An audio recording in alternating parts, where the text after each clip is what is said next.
नमस्कार दोस्तों, आपका स्वागत है आपके अपने यूट्यूब चैनल पे। इसका नाम है नालंदा गुरुकुल। तो नालंदा गुरुकुल पे आप सभी का स्वागत है।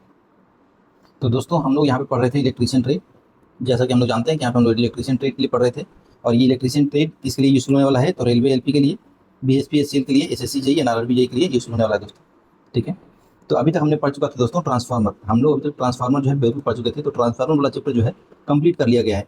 ठीक है, 5 या 6 पार्ट में उसको हम लोग कंप्लीट किए हैं। उसमें बिल्कुल थ्योरी भी करवाए हैं और क्वेश्चन भी कराए हैं। थ्योरी प्लस क्वेश्चन सब करवा के जो है उसको कंप्लीट कर लिया गया है। और अभी जो है नेक्स्ट टॉपिक की बारी है। और नेक्स्ट टॉपिक दोस्तों डीसी मशीन है। क्या है नेक्स्ट टॉपिक? जो है डीसी मशीन है। और डीसी मशीन में भी डीसी जनरेटर पहले पढ़ेंगे। ठीक है, नेक्स्ट टॉपिक जो है डीसी मशीन है। और डीसी मशीन में भी डीसी जनरेटर जो हम लोग मुख्य टॉपिक पढ़ने वाले हैं सबसे पहले। ठीक है, तो हम लोग क्या पढ़ने वाले हैं? तो डीसी मशीन पढ़ने वाले हैं और डीसी मशीन में डीसी जनरेटर पढ़ने वाले हैं। तो यहाँ पे थ्योरी भी होगा और प्रैक्टिस भी होगा। तो बिल्कुल मत घबराइएगा, सब कुछ करवाया जाएगा। ठीक है, अगर ये वीडियो लंबा होने लगा तो प्रैक्टिस जो है हम लोग क्लास में करवा देंगे, लेकिन दोनों जो है करवाया जाएगा। ठीक है, दोनों जो है लगातार करवाया जाएगा। तो आप लोग जो विद्यार्थीगण इस चैनल पर पहली बार आए हैं तो इस चैनल का ध्यान रखिएगा। चैनल का नाम है नालंदा गुरुकुल और ये चैनल एनआईटीएन और गेट टॉपर के द्वारा चलाया जाता है। तो चैनल को सब्सक्राइब करना मत भूलिएगा और बेल आइकन को दबा दीजिएगा ताकि जो भी नोटिफिकेशन आए आपको उसका वीडियो जो है लगातार मिलता रहे। धन्यवाद दोस्तों। ठीक है, और ये हो जाएगा डीसी जनरेटर का पार्ट 1। ठीक है, आज हम लोग पढ़ने वाले हैं डीसी जनरेटर और उसका पार्ट 1 पढ़ने वाले हैं। ठीक है, तो इसमें अगर आप बोलेंगे सर डीसी जनरेटर में हम लोग क्या पढ़ने वाले हैं, आज की कक्षा में क्या पढ़ने वाले हैं, तो आज की कक्षा में पढ़ने वाले हैं दोस्तों DC generator construction and working. ठीक है, डीसी जनरेटर पढ़ेंगे और उसमें कंस्ट्रक्शन कैसे होता है डीसी जनरेटर का। ठीक है, कौन कौन से मुख्य भाग होते हैं वो पढ़ने वाले हैं। और वर्किंग मतलब डीसी जनरेटर काम कैसे करता है उस पर काम करेंगे। ठीक है, कंस्ट्रक्शन मतलब बनावट और वर्किंग मतलब कार्य, कैसे कार्य करता है उस पर। ठीक है, तो इस पर हमारा विशेष जोर रहने वाला है, मतलब वर्किंग यानी कार्य और कैसे बना हुआ होता है उस पर। चलिए दोस्तों, इसके पहले कि हम लोग आगे बढ़ें, आज हम लोग बात कर लेते हैं कि मशीन्स जो होते हैं दोस्तों उसका क्लासिफिकेशन कैसा होता है, मतलब मशीन्स का वर्गीकरण। मशीन्स का वर्गीकरण देख लेते हैं ताकि आपको समझने में आसानी होगा। ठीक है, मशीन्स का वर्गीकरण, तो अगर आप लोग देखेंगे ना तो मशीन्स को दोस्तों मुख्यतः 2 भाग में बांट सकते हैं। इलेक्ट्रिकल मशीन जो होता है, विद्युत मशीन होता है, 2 भाग में बांट सकता है। एक होता है स्टैटिक मशीन मतलब स्थिर मशीन, दूसरा होता है रोटेटिंग मशीन मतलब घूमने वाला मशीन। ठीक है, स्टैटिक मशीन मतलब अस्थिर मशीन और दूसरा होता है रोटेटिंग मशीन यानी घूर्णनशील मशीन, जहाँ पे घूर्णन होता है। अस्थिर मशीन में एग्जाम्पल क्या होगा? बोलेंगे सर मेरे को क्या पता। आप बोलेंगे सर मेरे को क्या पता अस्थिर मशीन का क्या एग्जाम्पल होता है, तो हम बता चुके हैं इसीलिए तो पूछ रहे हैं। ट्रांसफार्मर। ट्रांसफार्मर एक स्थिर मशीन का एग्जाम्पल है क्योंकि आपको बता चुके हैं कि ट्रांसफार्मर में कोई भी भाग जो होता है घूमने वाला भाग नहीं होता है। कोई भाग क्या होता है? घूमने वाला भाग नहीं होता है। सब क्या होता है दोस्तों? तो स्थिर होता है। सब क्या होता है? तो स्थिर होता है। और दूसरा जो हो गया, क्या हो गया? दूसरा हो गया दोस्तों कौन सा? तो रोटेटिंग मशीन मतलब घूर्णनशील मशीन। तो इसमें क्या होगा? इसमें जो होगा मशीन जो होगा घूमेगा। क्या करेगा? घूमेगा। मशीन क्या होगा? घूमेगा। इसमें भी 2 तरीके का मशीन हो गया। एक हो गया डीसी मशीन, मतलब वैसा मशीन जो घूर्णनशील तो है लेकिन डीसी पे काम करता है। ठीक है, डीसी सप्लाई पे काम करता है, उसको बोलते हैं डीसी मशीन। और वैसा मशीन जो घूर्णनशील तो है और एसी पे काम करता है, एसी सप्लाई पे, उसको बोल देंगे एसी मशीन। ठीक है, तो घूर्णनशील मशीन में क्या हो गया? 2 तरीके का मशीन हो गया, वो डीसी मशीन वो एसी मशीन। और डीसी मशीन में भी 2 तरीके का हो गया, एक हो गया जनरेटर, एक हो गया मोटर। एक हो गया जनरेटर, एक हो गया मोटर। तो यहाँ पे क्या हो जाएगा? ये भी हो जाएगा डीसी जनरेटर और डीसी मोटर, क्योंकि डीसी के बारे में बात हो रहा है। ठीक है, वैसे एसी मशीन में भी क्या हो जाएगा दोस्तों? तो सिंक्रोनस मशीन हो जाएगा और ए सिंक्रोनस मशीन हो जाएगा। ठीक है, एक मशीन होता है सिंक्रोनस मशीन, एक होता है ए सिंक्रोनस मशीन। बस, तो अभी हम लोग कौन सा हिस्सा पढ़ने वाले हैं दोस्तों? तो आप साफ साफ बता सकते हैं कि अभी हम लोग जो हिस्सा पढ़ने वाले हैं वो है जनरेटर। तो ये वाला हिस्सा हम लोग अभी पढ़ने वाले हैं, डीसी जनरेटर। ठीक है, तो बाद में जब देखिएगा तो इसी ऑर्डर में हम लोग पढ़ेंगे। देखिए ट्रांसफार्मर पढ़ चुके हैं, अभी डीसी मशीन पढ़ेंगे तो डीसी जनरेटर पढ़ेंगे, फिर डीसी मोटर पढ़ेंगे, उसके बाद एसी मशीन पढ़ेंगे, तो फिर पढ़ेंगे क्या आपका? सिंक्रोनस मशीन, और फिर पढ़ेंगे इंडक्शन मशीन। इसी तरीके से एक एक चीज़ करके कवर करते जाएंगे दोस्तों। चलिए, तो आइए बिल्कुल बेसिक से स्टार्ट करेंगे। तो आप लोग ये बताइए दोस्तों, मोटर का काम क्या होता है? ठीक है, आप भूल जाइए एसी मोटर या डीसी मोटर। अब मुझे ये बताइए कि मोटर का काम होता क्या है?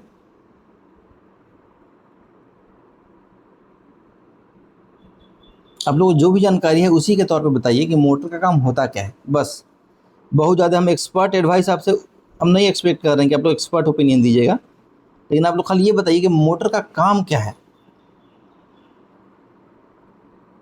और जनरेटर का काम क्या है, वो कैसा भी रहे, डीसी मशीन रहे चाहे एसी मशीन रहे। मोटर कहने का मतलब क्या है, तो मोटर कहने के बाद आपके जहन में आज के बाद एक बात साफ साफ आ जाना चाहिए कि मोटर का आउटपुट क्या होगा दोस्तों। तो मोटर का आउटपुट क्या होगा, तो मोटर का आउटपुट क्या होगा, हमेशा मैकेनिकल होगा। क्या होगा, मैकेनिकल होगा, यानी कि यांत्रिक आउटपुट होगा। मोटर का क्या होगा, आउटपुट हमेशा यांत्रिक आउटपुट होगा, मैकेनिकल आउटपुट होगा, यानी कि यांत्रिक आउटपुट होगा।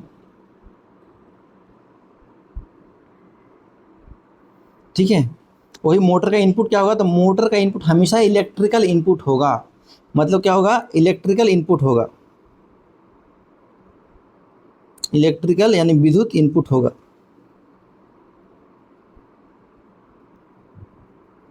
कहने का क्या मतलब है, कोई भी मोटर होगा ना, उसमें क्या हम लोग दीजिएगा, हम लोग उसमें लाइन दीजिएगा, हम लोग क्या दीजिएगा, सप्लाई दीजिएगा, यानी कि इलेक्ट्रिकल इनपुट दीजिएगा।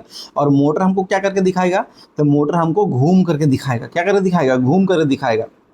ठीक है, यानी मोटर जो आउटपुट देगा हमेशा कैसा होगा, तो मैकेनिकल आउटपुट होगा। ठीक है, गति देगा तो मैकेनिकल आउटपुट हो गया। और हमेशा इसके अंदर क्या जाएगा, तो इसके अंदर हमेशा जाएगा इलेक्ट्रिकल इनपुट। मोटर का यही काम है, वो विद्युत खाता है और यांत्रिक आउटपुट देता है, यानी कि घूर्णनशील बल देता है हमको। अब वो जानते हैं मोटर का क्या काम है, घूमना काम है। मोटर के साथ और क्या हो सकता है, तो मोटर का काम है घूमना, इसके साथ कुछ भी जोड़ सकते हैं साथ में। ठीक है, इस मोटर के साथ कुछ भी जोड़ सकते हैं, वो घूमने लगेगा। इस मोटर के साथ आप पंप जोड़ सकते हैं, तो पंप क्या करेगा, पानी फेंकने लगेगा, क्योंकि उसको घूर्णन शक्ति मिल जाएगा। ठीक है, इस मोटर के साथ और क्या कर सकते हैं, इस मोटर के साथ कोई चक्की लगा दिए, चक्की कनेक्ट कर दिए, क्या हो गया, चक्की जो है चलता गया और आटा पिस गया, ये काम हो गया। ठीक है, वैसे ही इस मोटर के साथ एक कल लगा दीजिए तो क्या हो जाएगा, कल क्या करेगा, वो जो है घास काटने में आपको हेल्प करेगा। तो इसी तरीके से ये मोटर क्या होता है, ये घूमने वाला होता है। इसके साथ कोई भी यंत्र जोड़ दीजिएगा तो वो भी क्या होगा, घूमने लगेगा। और वैसे ही मोटर का प्रयोग किया जाता है। तो आज के बाद मोटर का मतलब क्या है, इलेक्ट्रिकल इनपुट अंदर जाएगा, विद्युत इनपुट अंदर जाएगा और यांत्रिक आउटपुट देगा। ठीक है, यांत्रिक आउटपुट यानी मैकेनिकल आउटपुट देगा। और जब भी जनरेटर के बारे में बात रहेगा, तो जनरेटर हमेशा क्या देगा, तो विद्युत आउटपुट देगा। ठीक है, लेकिन इसके लिए करना क्या होगा, तो जनरेटर को जो है घुमाना पड़ेगा। जनरेटर को क्या करना पड़ेगा, घुमाना पड़ेगा। घुमाने के लिए क्या होगा, घुमाने के लिए क्या करना पड़ेगा, तो जनरेटर को घुमाना है तो क्या करना पड़ेगा दोस्तों, तो मैकेनिकल इनपुट देना पड़ेगा, यानी कि यांत्रिक इनपुट देना होगा दोस्तों। ठीक है, यांत्रिक इनपुट इसमें देना पड़ेगा मोटर को, जनरेटर में। मतलब जनरेटर को जो है आपको घुमाना पड़ेगा, क्या करना पड़ेगा, घुमाना पड़ेगा। और जनरेटर उसके बाद क्या देगा, तो इलेक्ट्रिकल आउटपुट देगा, मतलब विद्युत आउटपुट देगा दोस्तों। ठीक है, तो ये आज के बाद हमेशा कन्फ्यूजन कभी भी नहीं होना चाहिए कि कौन कैसा देगा, कौन इनपुट क्या देता है और आउटपुट क्या देता है, कभी भी कन्फ्यूजन नहीं होना चाहिए। मोटर है तो हमेशा इलेक्ट्रिकल इनपुट लेगा और मैकेनिकल आउटपुट देगा, चाहे मोटर एसी हो चाहे डीसी हो। ठीक है, ये मोटर क्या हो, ये मोटर एसी मोटर हो चाहे डीसी मोटर हो। वैसे ही जनरेटर एसी हो चाहे डीसी हो। ठीक है, जनरेटर एसी हो चाहे डीसी हो, इसका भी क्या काम है, तो यांत्रिक इनपुट लेना है और विद्युत आउटपुट देना है। ये हमेशा के लिए बात जो है दिमाग में बैठा लीजिए, जहन में बैठा लीजिए। चलिए, लेकिन आज हमारा टॉपिक क्या है दोस्तों, आज हमारा टॉपिक है डीसी जनरेटर। तो डीसी जनरेटर का भी क्या काम होगा, डीसी जनरेटर का भी क्या काम होगा, तो डीसी जनरेटर का भी वही काम होगा कि यांत्रिक इनपुट लेता है, यानी क्या करना है, जनरेटर को हम लोगों को घुमाना है और इलेक्ट्रिकल आउटपुट मिल जाएगा, विद्युत आउटपुट मिल जाएगा, बस। तो देखिए डीसी जनरेटर के बारे में थोड़ी सी बात करते हैं। अब पूरा फोकस हमारा डीसी जनरेटर पे आ जाएगा। तो डीसी जनरेटर कैसा है दोस्तों, तो यांत्रिक ऊर्जा लेता है और विद्युत ऊर्जा देता है। ठीक है, वही सब लिखा हुआ है यहाँ पे। क्या लिखा हुआ है, यांत्रिक ऊर्जा को विद्युत ऊर्जा में बदलने वाले मशीन को बोलते हैं जनरेटर। अगर वो जनरेटर जो है, अगर जो जनरेटर है डीसी डीसी पावर देता है, ठीक है, क्योंकि आपको पता है क्या कर रहा है, ये इलेक्ट्रिकल आउटपुट दे रहा है, विद्युत आउटपुट दे रहा है। अगर ये डीसी पावर आउटपुट देता है तो ये डीसी जनरेटर हो जाएगा। वही अगर ये एसी पावर आउटपुट देता है तो एसी जनरेटर हो जाएगा। ठीक है, small DC generator also called dynamo. मतलब छोटे छोटे जो डीसी जनरेटर होते हैं ना, डीसी जनित्र होते हैं ना, जनरेटर और जनित्र एक ही चीज़ है। ठीक है, स्मॉल डीसी जनरेटर जो होते हैं ना, उसको डायनामो भी कहते हैं। क्या बोलते हैं दोस्तों, तो डायनामो बोलते हैं। ये भी ध्यान में रखना है। आर्मेचर में मुख्य रूप से दोस्तों एसी पैदा होता है। ठीक है, हम लोग क्या बोल रहे हैं कि डीसी जनरेटर जो है डीसी करंट आउटपुट देता है। क्या बोलते हैं, डीसी जनरेटर जो है डीसी करंट आउटपुट देता है दोस्तों, है ना। लेकिन आपको हमेशा ध्यान रखना है कि आर्मेचर में हमेशा हमेशा हमेशा एसी करंट ही पैदा होता है, बाद में डीसी बनता है। ठीक है, तो ये बात जो है हमेशा ध्यान में रखिएगा, केवल यही नहीं है, हर एक जगह ये काम आने वाला है। आर्मेचर में हमेशा एसी बनता है, इस बात को आप पॉइंट को एकदम मुख्य बिंदु मान लीजिए, कंसेप्ट क्लियर हो जाएगा आपका। आर्मेचर जब भी होता है ना, तो आर्मेचर में हमेशा एसी ही उत्पन्न होता है। ठीक है, बाद में डीसी में जाता है। बाद में डीसी कैसे जाता है, तो बाद में बता रहे हैं कि एसी को डीसी में बदलने के लिए कम्यूटेटर का प्रयोग किया जाता है। क्या किया जाता है, एसी को डीसी में बदलने के लिए कम्यूटेटर का प्रयोग किया जाता है। तो ये दोनों बिंदु जो है अति आवश्यक। हमेशा क्या याद रखना है कि आर्मेचर पे जब भी होगा पावर हमेशा कैसा होगा, तो हमेशा आर्मेचर पे क्या होता है, एसी सप्लाई ही होता है। ठीक है, आर्मेचर पे हमेशा क्या होता है, एसी होता है। चल, उसके बाद क्या हुआ, तो कम्यूटेटर लगा करके उस एसी को डीसी में बदल दिए और डीसी हमारा आउटपुट हो गया। ठीक है, डीसी क्या हो गया, हमारा आउटपुट हो गया। तो डीसी जनरेटर का मतलब क्या हुआ कि वैसा जनरेटर जो कि डीसी करंट हमको देता हो, वो हो गया डीसी जनरेटर। बस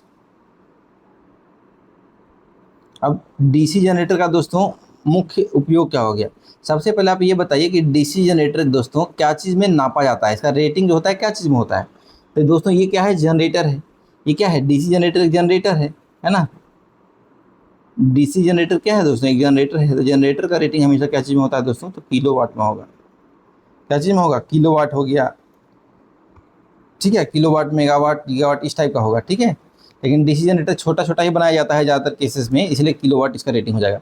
तो जनरेटर हमेशा क्या चीज़ में नापा जाएगा, किलोवाट में नापा जाएगा इसका रेटिंग को। ठीक है, कोई भी जनरेटर देखेंगे तो उसके नेम प्लेट पे किलोवाट रेटिंग लिखा हुआ रहेगा। ठीक है, ये देखिए यहाँ पे जो लिख रहा है ना, ये नेम प्लेट रेटिंग है। ठीक है, ये नेम प्लेट है। कोई भी डिवाइस जब देखिएगा ना, तो एक नेम प्लेट होता है, मतलब उसमें उसका नाम लिखा रहता है और क्या क्या रेटिंग है वो सब लिखा हुआ रहता है। तो उसमें आप जब देखिएगा तो जनरेटर वाले में क्या मिलेगा, किलोवाट में रेटिंग मिलेगा। ठीक है, 10 किलोवाट, 5 किलोवाट, इस टाइप का मिलेगा। अब देखिए कि डीसी जनरेटर का प्रयोग कहाँ कहाँ होता है। तो डीसी जनरेटर का दोस्तों बैटरी चार्जिंग में प्रयोग होता है, इलेक्ट्रोप्लेटिंग और इलेक्ट्रोलाइसिस में उसका प्रयोग होता है। इलेक्ट्रोप्लेटिंग क्या होता है, इलेक्ट्रोप्लेटिंग क्या होता है, तो आपको पता होगा दोस्तों इलेक्ट्रोप्लेटिंग क्या होता है। आपने देखा होगा कि कई जगह पे देखा होगा आपने कि सोने का एक लेयर चढ़ा हुआ रहता है। ठीक है, एक सोने का लेयर चढ़ा हुआ था, उसी को बोलते हैं इलेक्ट्रोप्लेटिंग। ठीक है, सोने का, चांदी का, कोई चीज़ का अगर कोई लेयर चढ़ाएंगे ना कोई भी वस्तु पे, उसको बोलते हैं इलेक्ट्रोप्लेटिंग। इलेक्ट्रोलाइसिस तो आपको पता ही है, इलेक्ट्रोलाइसिस प्रोसेस जो होता है, तो इसमें भी आपको डीसी जनरेटर का प्रयोग होता है। आर्क वेल्डिंग में, ठीक है, डीसी आर्क वेल्डिंग में भी इसका प्रयोग होता है। क्यों होता है, क्योंकि ये स्टेबल करंट देता है। चलिए, अल्टरनेटर के लिए एक्साइटर के रूप में भी प्रयोग होता है, ये भी सही बात है। प्रयोगशालाओं में भी इसका प्रयोग होता है, ये भी सही बात है। डीसी मोटरों की आपूर्ति हेतु, ठीक है, डीसी मोटर को सप्लाई देने के लिए भी इसका प्रयोग होता है। क्या होता है, डीसी मोटर को सप्लाई देने के लिए भी इसका प्रयोग होता है। इस बात को ध्यान में रखिएगा दोस्तों। ठीक है ना। और क्या है, नियंत्रक एवं सहायक परिपथों में भी इसका प्रयोग होता है। ठीक है, नियंत्रक एवं सहायक परिपथों में भी इसका प्रयोग होता है। तो डीसी जनरेटर का आपको बहुत सारा प्रयोग हम लोग देख लिए, है ना। चलिए अब आगे बढ़ेंगे। अब देखेंगे कि कौन से प्रिंसिपल पे, कौन से कार्य सिद्धांत पे डीसी जनरेटर जो है काम करता है। ठीक है, कौन सा इसका कार्य सिद्धांत होता है। तो आपको बता देते हैं कि डीसी जनरेटर जो है विद्युत चुंबकीय प्रेरण, क्या होता है, विद्युत चुंबकीय प्रेरण पे काम करता है। ठीक है, विद्युत चुंबकीय प्रेरण के सिद्धांत पे काम करता है। अंग्रेजी में क्या बोलते हैं इसको, तो अंग्रेजी में बोलते हैं इलेक्ट्रोमैग्नेटिक इंडक्शन। क्या बोलते हैं अंग्रेजी में, अंग्रेजी में इसको बोलते हैं इलेक्ट्रोमैग्नेटिक इंडक्शन। तो इस बात को ध्यान में रखिएगा, क्या जगह, इलेक्ट्रोमैग्नेटिक इंडक्शन विद्युत चुंबकीय प्रेरण के सिद्धांत पे काम करता है। अब होता क्या है कि भिन्न, जब एक चालक दोस्तों, जब एक चालक चुंबकीय फ्लक्स को काटता है तो ईएमएफ इंड्यूस होता है। क्या होता है, जब भी एक चालक चुंबकीय फ्लक्स को काटता है तो ईएमएफ क्या होता है दोस्तों, प्रेरित होता है, उत्पन्न होता है। ठीक है, उसी सिद्धांत पे काम करता है। और इस ईएमएफ को क्या बोलते हैं, गतिज ईएमएफ बोलते हैं। क्या बोलते हैं, गतिज ईएमएफ बोलते हैं, डायनामिकली इंड्यूस्ड ईएमएफ बोलते हैं। क्यों बोल रहे हैं दोस्तों, अब देखिए, अगर आप बात करें ट्रांसफार्मर की, तो ट्रांसफार्मर भी इलेक्ट्रोमैग्नेटिक इंडक्शन के प्रिंसिपल पे ही काम करता है। एक बार देख लीजिए, अगर आप बात करेंगे ट्रांसफार्मर का बात करें तो उसमें क्या होता था दोस्तों, उसमें होता ये था कि दोस्तों ट्रांसफार्मर तो हमेशा एसी पे काम करता है ना, एसी करंट पे काम करता था ट्रांसफार्मर। ठीक है, इसका एसी करंट आई हो गया। इसके कारण क्या होता था दोस्तों, तो एसी करंट जो है एसी फ्लक्स बनाता था, अल्टरनेटिंग फ्लक्स बनाता था फाई। अल्टरनेटिंग फ्लक्स करने का मतलब क्या है कि फ्लक्स का जो है मान जो है बदलते रहता था। ठीक है, ये फ्लक्स का मान कैसे होता था दोस्तों, तो बदलते रहता था। ठीक है, पहले इतना है, फिर इतना है, इतना है, इतना है। ठीक है ना, इस फ्लक्स का मान क्या हो रहा था, बदल रहा था। और चूंकि फ्लक्स का मान बदल रहा था, फ्लक्स का मान बदल रहा था, और सेकेंडरी वाइंडिंग, जैसे ये प्राइमरी वाइंडिंग हो गया, ये सेकेंडरी वाइंडिंग हो गया, फ्लक्स का मान बदल रहा था, तो क्या हो रहा था, बदलता हुआ फ्लक्स जब सेकेंडरी वाइंडिंग को कट कर रहा था दोस्तों, तो क्या कर रहा था, तो ईएमएफ इंड्यूस कर रहा था, ईएमएफ प्रेरित कर रहा था। तो सेकेंडरी वाइंडिंग में ई टू ईएमएफ प्रेरित कर दिया था। ये ट्रांसफार्मर का सिद्धांत था। हो क्या रहा था, तो हो ये रहा था कि फ्लक्स जो है बदल रहा था। ठीक है, फ्लक्स क्या हो रहा था, बदल रहा था बार बार। इसका मतलब क्या बोल सकते हैं, एक हम लोग बोल सकते हैं कि फ्लक्स और कंडक्टर जो है, सेकेंडरी वाइंडिंग कंडक्टर जो है, उसके बीच में क्या था, तो रिलेटिव मोशन था। एक तरीका से ये भी बोल सकते हैं कि दोनों के बीच में क्या था, रिलेटिव मोशन था। कैसे, क्योंकि देखिए फ्लक्स अलग अलग समय पे अलग अलग था। ठीक है, तो इसको जब देखेगा चालक को, जब क्या दिखेगा कि अलग अलग समय पे अलग अलग फ्लक्स है, इसका मतलब क्या है, फ्लक्स जो है समय के साथ बदल रहा है, इसीलिए इसमें इंड्यूस ईएमएफ हो गया। ये ट्रांसफार्मर का सिद्धांत हो गया। ठीक है, ये सिद्धांत हो गया ट्रांसफार्मर का।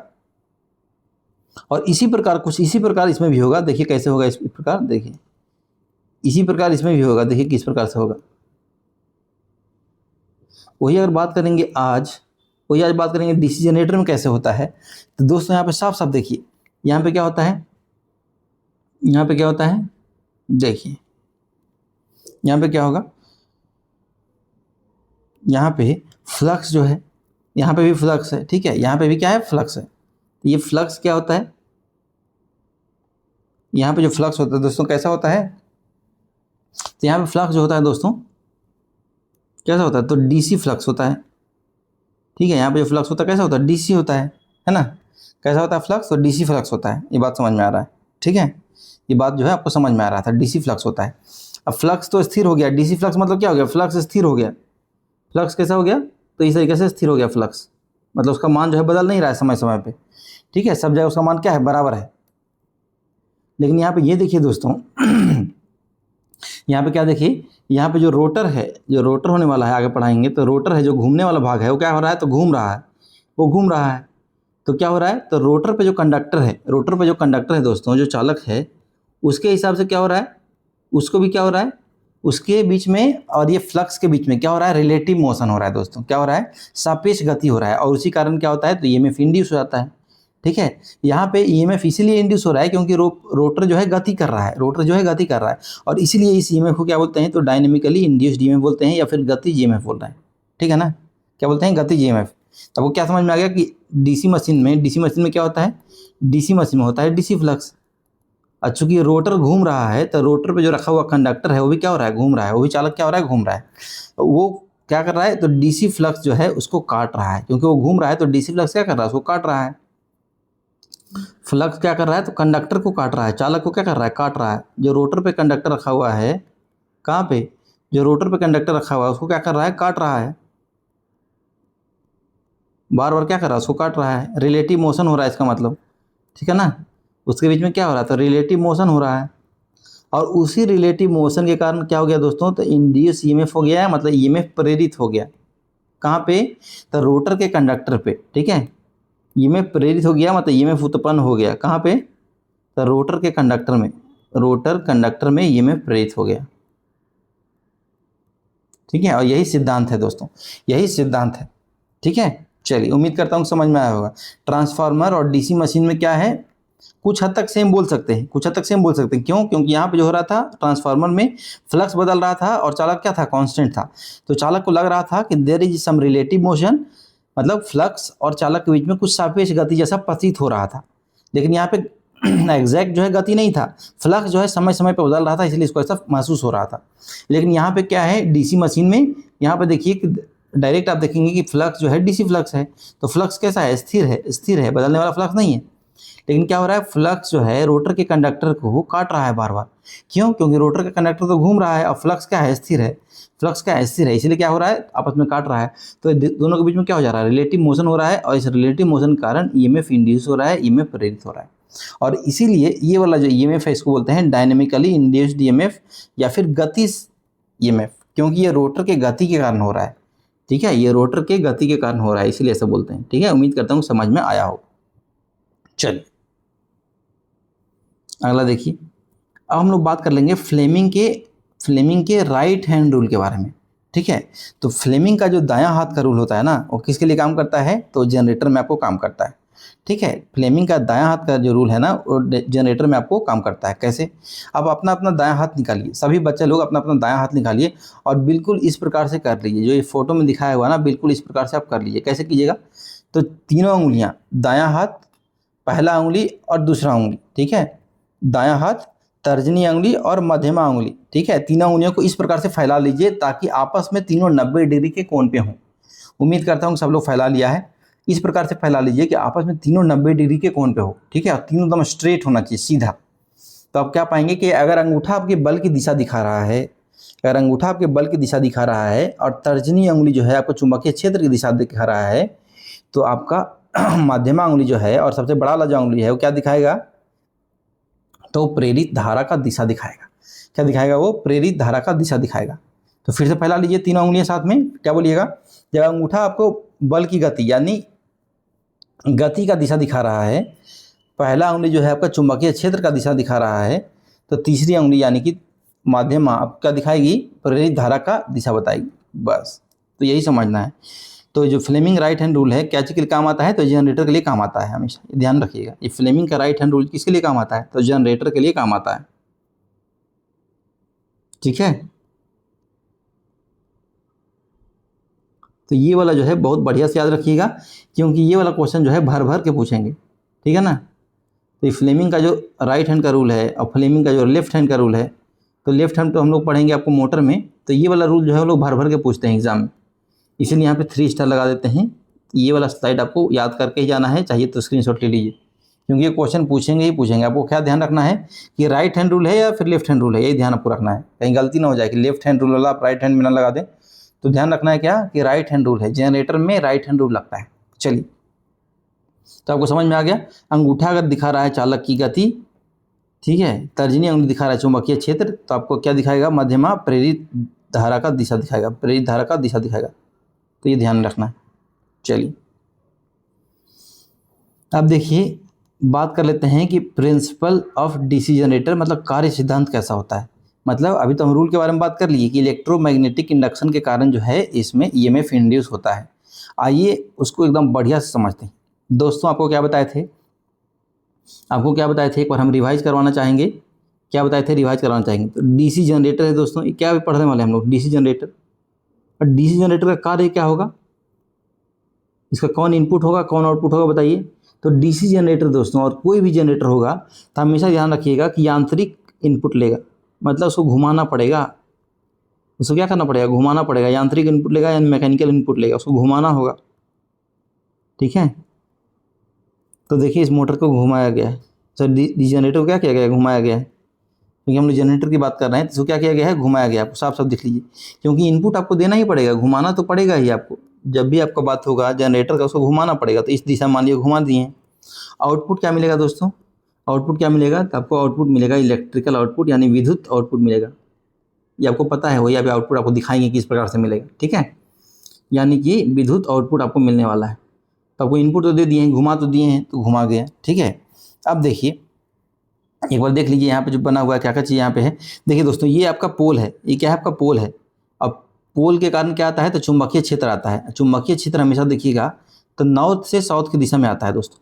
अगर मैग्नेट के बाहर देखिएगा तो चुंबकीय क्षेत्र हमेशा नॉर्थ से निकलता है और साउथ में घुसता है। तो जैसे से एरो दिखाया हुआ है, तीर दिखाया हुआ है, उसी दिशा में होता है हमेशा चुंबकीय क्षेत्र। नॉर्थ से निकलता है और साउथ में घुसता है। यहाँ तो समझ में आ गया। जब भी कोई पूछेगा कि यहाँ पे मैग्नेटिक फ्लक्स का दिशा क्या है, तो बताइएगा नॉर्थ से साउथ है, मतलब ये दिशा हमेशा फिक्स। ठीक है, ये दिशा होगा। चुंबकीय क्षेत्र का दिशा क्या होगा? तो नॉर्थ से साउथ होगा। चलिए यहाँ तक समझ में आ गया। अब देखिएगा क्या है दोस्त, अब देखिएगा क्या है। ठीक है, ये वाला जो देख रहे हैं ना आप, ये वाला जो देख रहे हैं, ये क्या है? ये कंडक्टर है। ये क्या है? कंडक्टर है, चालक है। ठीक है, ये कंडक्टर है, चालक है, जो कि रोटर पे रखा हुआ है। ठीक है, ये जो कंडक्टर आप देख रहे हैं ना, ये वाला, ये क्या चीज़ पे रखा हुआ है? तो रोटर का कंडक्टर है, रोटर का कंडक्टर है। आगे चल कर हम लोग देखेंगे पार्ट, पहले हम लोग कंसेप्ट समझ लेते हैं। ये क्या चीज़ का है? रोटर का कंडक्टर है, मतलब रोटर का चालक। समझ गए। और इसी में जो है आपका वोल्टेज इंड्यूस होना है, इसी में क्या होगा, वोल्टेज इंड्यूस होगा। अब देखिए, ठीक है, अब देख लीजिए ये वाला जो दोस्तों है यहाँ पर जो दिख रहा है ना, ये क्या है, ये है कम्यूटेटर, क्या दिख रहा है आपको, कम्यूटेटर। और ये वाला जो दिख रहा है छोटा वाला क्या है, ब्रश है, क्या है, ब्रश है। अब देखिए स्टार्ट करते हैं, अब देखिए स्टार्ट करते हैं, समझना स्टार्ट करते हैं। देखिए अब देखिए इसको इस तरह से घुमा रहे हैं, क्या कर रहे हैं, इस तरीके से घुमा रहे हैं, है ना। तो अब देखिएगा यहाँ पे जो कंडक्टर रखा हुआ है उस पर कैसे बल लगेगा, तो ऊपर की ओर बल लगेगा, है ना। और यहाँ पे जो कंडक्टर रखा हुआ है उसको किधर बल लगेगा, तो उसको जो है नीचे की ओर बल लगेगा। किधर बल लगेगा दोस्तों, तो नीचे की ओर बल लगेगा। ये बात समझ में आ रहा है, क्योंकि आपको इस तरीके से घुमाना है। इसका मतलब क्या होगा, ये वाला कंडक्टर ऊपर जाएगा, ये वाला कंडक्टर नीचे जाएगा, है ना। होगा कि नहीं होगा, आप ये बताइए क्या होगा। हमको इस तरीके से जब घुमाना है तो क्या होगा, ये वाला कंडक्टर जो है ऊपर जाएगा और ये वाला कंडक्टर जो है नीचे जाएगा, है ना। ये कंडक्टर ऊपर जाएगा, कंडक्टर नीचे जाएगा, तभी तो ये घूमेगा। तो ये दिशा दिखा दी है बल का दिशा, कि कंडक्टर पे जो है किस प्रकार से बल लग रहा है, ठीक है। कंडक्टर पे जो है किस प्रकार से बल लग रहा है उसका दिशा आपको बता दिए। अब ये वाला आपको जो लगाना है, राइट फ्लेमिंग का राइट हैंड रूल जो है आपको लगाना है। अपना अपना राइट हैंड को एकदम फ्री कर लीजिए, कलम वलम रख दीजिए और इसी प्रकार से कर लीजिए। बिल्कुल तीनों जो उंगली होना चाहिए आपस में 90 डिग्री कोण पे होना चाहिए। तो क्या बोलता है, अंगूठा मोशन की दिशा में रखना चाहिए, गति की दिशा में रखना चाहिए। तो ये वाला कंडक्टर जो है, ये वाला कंडक्टर का गति का दिशा क्या है, तो ये वाला कंडक्टर गति का दिशा किधर है, ऊपर है। तो अपना अंगूठा को ऊपर रख लीजिए, ठीक है। फील्ड की दिशा क्या है दोस्तों, फील्ड की दिशा क्या है, तो आपको सबको पता है कि फील्ड की दिशा क्या है, तो फील्ड की दिशा इधर है। तो उसी प्रकार से अपना जो पहला उंगली है, इसको तर्जनी उंगली बोल रहे हैं, उसको उधर कर लीजिए। तो अंगूठा ऊपर हो गया, अंगूठा किधर हो गया, ऊपर हो गया, और तर्जनी उंगली हो गया इस दिशा में, जिस हिसाब से आपको मैग्नेटिक फ्लक्स दिखाया हुआ है। तो आप पाएंगे क्या कि आपका जो मध्यमा उंगली है वो दिखाएंगे किधर, मध्यमा उंगली किस प्रकार से दिखाई देगा, तो आपको बना कर दिखाते हैं किस प्रकार से दिखाई देगा। तो आपको मध्यमा उंगली जो है इस प्रकार से आएगा, इस प्रकार से आएगा दोस्त, है ना। आ रहा है, उम्मीद करता हूँ कि आ रहा है, उम्मीद करता हूँ कि आ रहा है। तो मध्यमा उंगली जो है दोस्तों इस प्रकार से आपको दिखाई देगा, तो इस दिशा में जा रहा है मध्यमा उंगली। बिल्कुल उसी प्रकार से जब यहाँ पे कीजिएगा तो मध्यमा उंगली जो है इस प्रकार से आपको आता हुआ दिखाई देगा, ठीक है।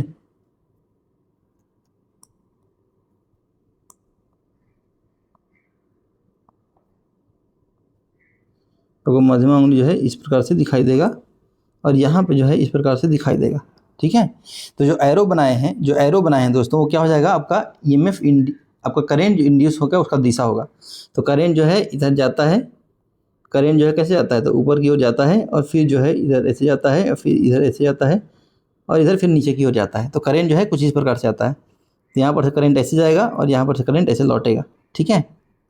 तो आपको उम्मीद करता हूँ कि समझ में आ गया होगा, उम्मीद करता हूँ क्या कि समझ में आ गया होगा।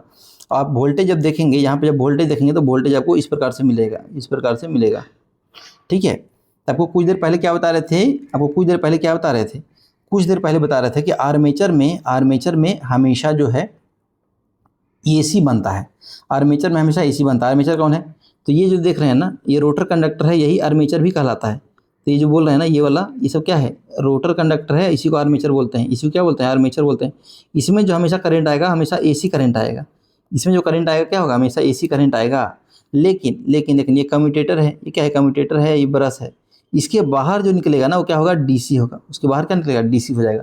तो उम्मीद करता हूँ समझ में आ गया होगा, ठीक है, ठीक है। तो इसमें जो है द वायर और कॉइल, इसमें जो करंट बन रहा है ना, हमेशा कैसे बनेगा, तो एसी बनेगा। और जो बाहर निकल रहा है ना, यहाँ पे जो बाहर निकल रहा है ना, वो क्या हो जाएगा, डीसी होगा। तो यही है, वहाँ पे लिखा हुआ था कि हमेशा आर्मेचर में एसी करंट रहता है, हमेशा आर्मेचर में एसी करंट रहता है। बाहर निकलने के बाद जो है डीसी मशीन में डीसी करंट बनता है। बस उम्मीद करता हूँ सबको समझ में आ गया होगा। चलिए, तो अब हम लोग क्या करेंगे कि मशीन के अंदर हम लोग खोल के देखने वाले हैं कि मशीन का जो है क्या क्या पार्ट होता है, कैसे कैसे मशीन बना हुआ होता है, ठीक है।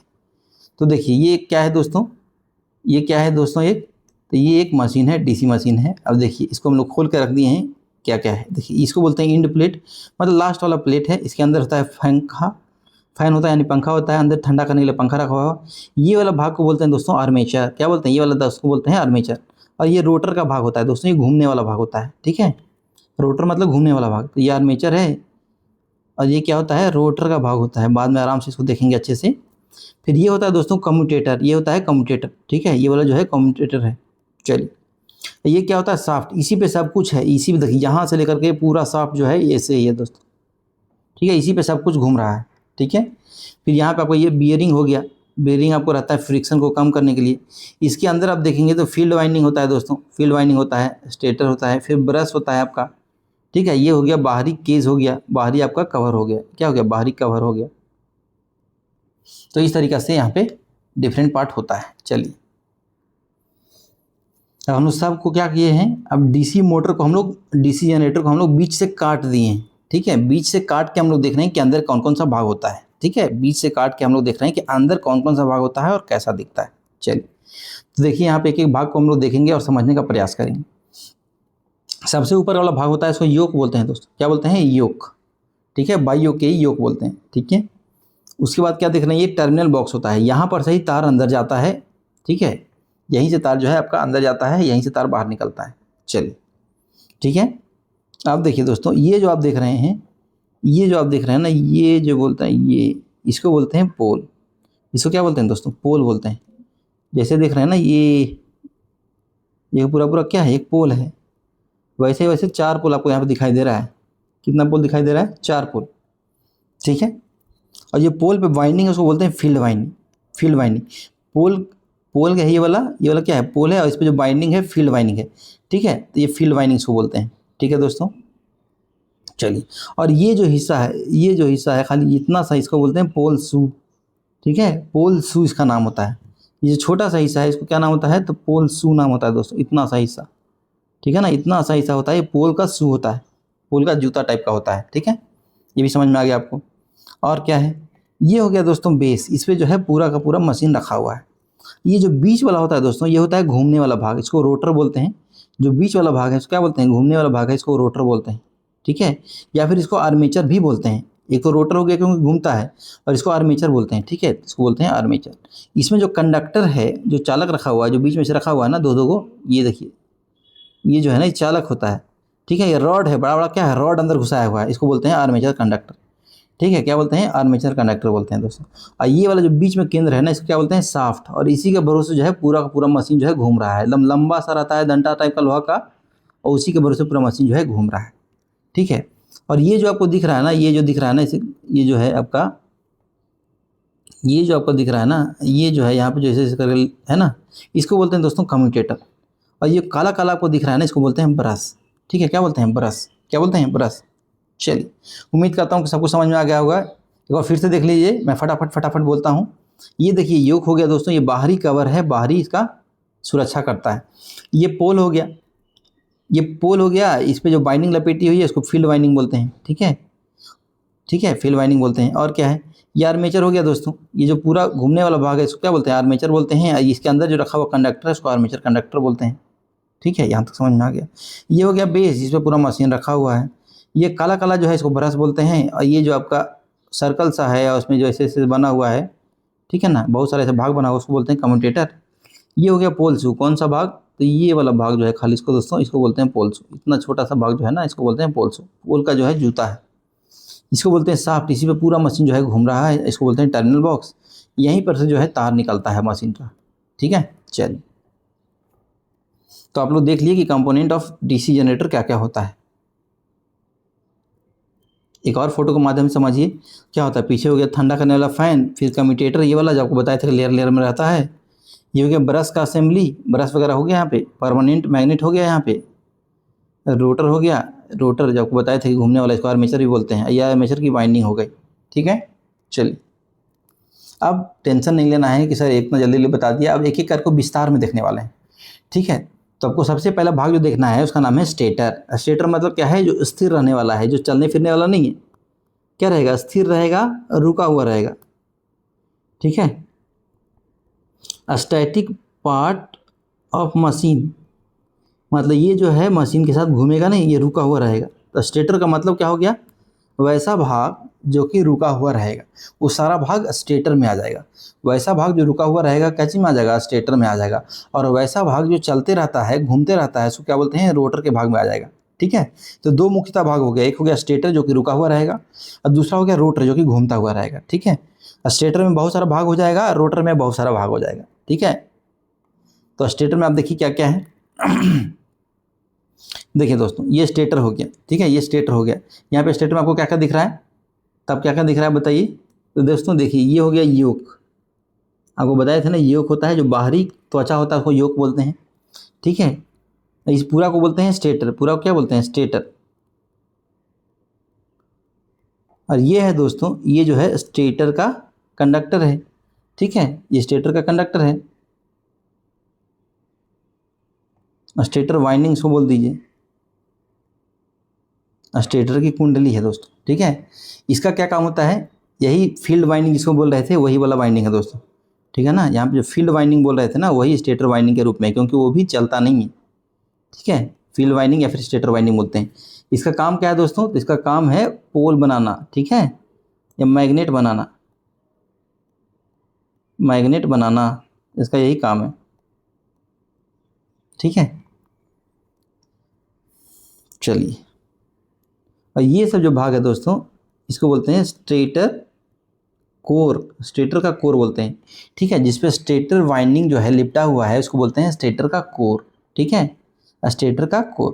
तो क्या समझ में आ गया, यहाँ पे हो गया योक, यहाँ पे टोटल तो स्टेटर है ही, ये स्टेटर का कोर हो गया जिसपे जो आपका स्टेटर का वाइंडिंग लपेटा हुआ है, ठीक है। स्टेटर वाइंडिंग यानी कि फील्ड वाइंडिंग, यहाँ पे स्टेटर वाइंडिंग यानी कि फील्ड वाइंडिंग हो जाएगा।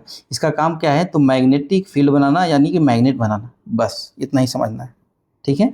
ये हो गया स्टेटर भाग, जो स्टेटर भाग जो कि हिलता नहीं है, चलता नहीं है, रुका हुआ रहता है, ठीक है। चलिए, इसी में आपका क्या आ जाएगा, इसमें आपको पोल दिखाए थे वो इसी में आ जाएगा, ठीक है ना। और क्या आएगा इसमें, पोल जो दिखाए थे इसी में आ जाएगा। टर्मिनल बॉक्स जो दिखाए थे वो भी क्या होगा, हिलता नहीं है, तो भी इसी में आ जाएगा दोस्त। आपका योग तो बता ही दिए कि इसी में आ जाएगा, ठीक है। आपका फील्ड वाइंडिंग तो बता दिए कि इसी में आ जाएगा। ये सब भाग जो है रुका हुआ रहता है हमेशा, ये सब भाग कैसा रहता है, रुका हुआ रहता है। पोल आ गया तो पोल शू भी तो इसी में आ जाएगा, पोल शू भी तो नहीं हिलेगा, ठीक है। तो ये सब जो है रुका हुआ भाग में आता है। चलिए, अब आता है दोस्तों वैसा भाग जो कि घूमता हुआ रहेगा, तो रोटर क्या बोलते हैं इसको, रोटर। रोटर का मतलब क्या है, वो पार्ट्स, ठीक है, वो पार्ट्स जो घूमते हैं, जो क्या होगा, घूमते हैं, या क्या बोल सकते हैं, रोटेट करते हैं, रोटेशन करते हैं, ठीक है। अब देख लीजिए, सबसे पहले भाग क्या हो जाएगा, साफ्ट हो जाएगा, क्योंकि दोस्तों ये साफ्ट ही है जिस पे सब कुछ क्या होता है, घूमता है। साफ्ट जो है उस पर सबसे घूमता है, सब लोग घूमता है, ठीक है। उसके बाद क्या जाएगा, आपका कम्यूटेटर आ जाएगा। कम्यूटेटर देखिए दोस्तों, ये भी क्या होता है, घूमता है, साफ्ट के साथ ये भी घूमता है। फिर आपका जो दोस्तों आ जाएगा आर्मेचर आ जाता है, ठीक है। फिर क्या आता है, तो ये जो आप देख रहे हैं ना, कौन सा, ये जो आप देख रहे हैं ना, ये क्या है, आर्मेचर है। क्या है ये, आर्मेचर है। ये वाला जो आप देख रहे हैं क्या है, ये आर्मेचर है। और ये वाला जो आप भाग देख रहे हैं ना, बीच बीच में जो बीच बीच में जगह देख रहे हैं ना, ये क्या बोलते हैं, ये वाला जो बीच में आप देख रहे हैं ना खाली स्थान जो है ना, ये वाला, ये वाला, इसको स्लॉट बोलते हैं। क्या बोलते हैं, स्लॉट बोलते हैं दोस्तों। इसी में जो है आर्मेचर का कंडक्टर रखा हुआ रहता है, ठीक है। इसी में आपको आर्मेचर का कंडक्टर जो है रखा हुआ रहेगा, इसी में जो है आर्मेचर का तार जो है रखा हुआ रहता है। जो जगह बनी हुई है ना उसी में आपको आर्मेचर का तार जो है रखा हुआ रहता है, और उसको क्या बोलते हैं, स्लॉट बोलते हैं। तारों को रखने की जगह जो है उसको क्या बोलते हैं दोस्तों, तो स्लॉट बोलते हैं। ये गैप जो देख रहे हैं इसको क्या बोलते हैं, स्लॉट। इसमें क्या होता है, तो आर्मेचर का तार रखा जाता है, ठीक है। आर्मेचर का तार रखा जाता है या आर्मेचर की वाइंडिंग रखी जाती है, ठीक है। और इन जो आपको उभरा हुआ भाग है, एक देखिए गड्ढा है, दूसरा क्या है, उभरा हुआ है। एक गड्ढा है, दूसरा क्या है, उभरा हुआ है। तो उभरा हुआ भाग को बोलते हैं दांत, तीथ, ठीक है। तीथ आपको पता है निकला हुआ रहता है, और उसके बगल में स्लॉट, गड्ढा रहता है। तो तीथ स्लॉट ऐसे रहता है, ठीक है। एक तीथ हो गया, दूसरा स्लॉट हो गया, तीथ हो गया, स्लॉट हो गया। तो स्लॉट में क्या रहता है, तो आर्मेचर का वाइंडिंग रहता है, ठीक है, या आर्मेचर का कंडक्टर रहता है। स्लॉट में क्या रहता है, तो आर्मेचर का कंडक्टर जो है रखा हुआ रहता है, ठीक है।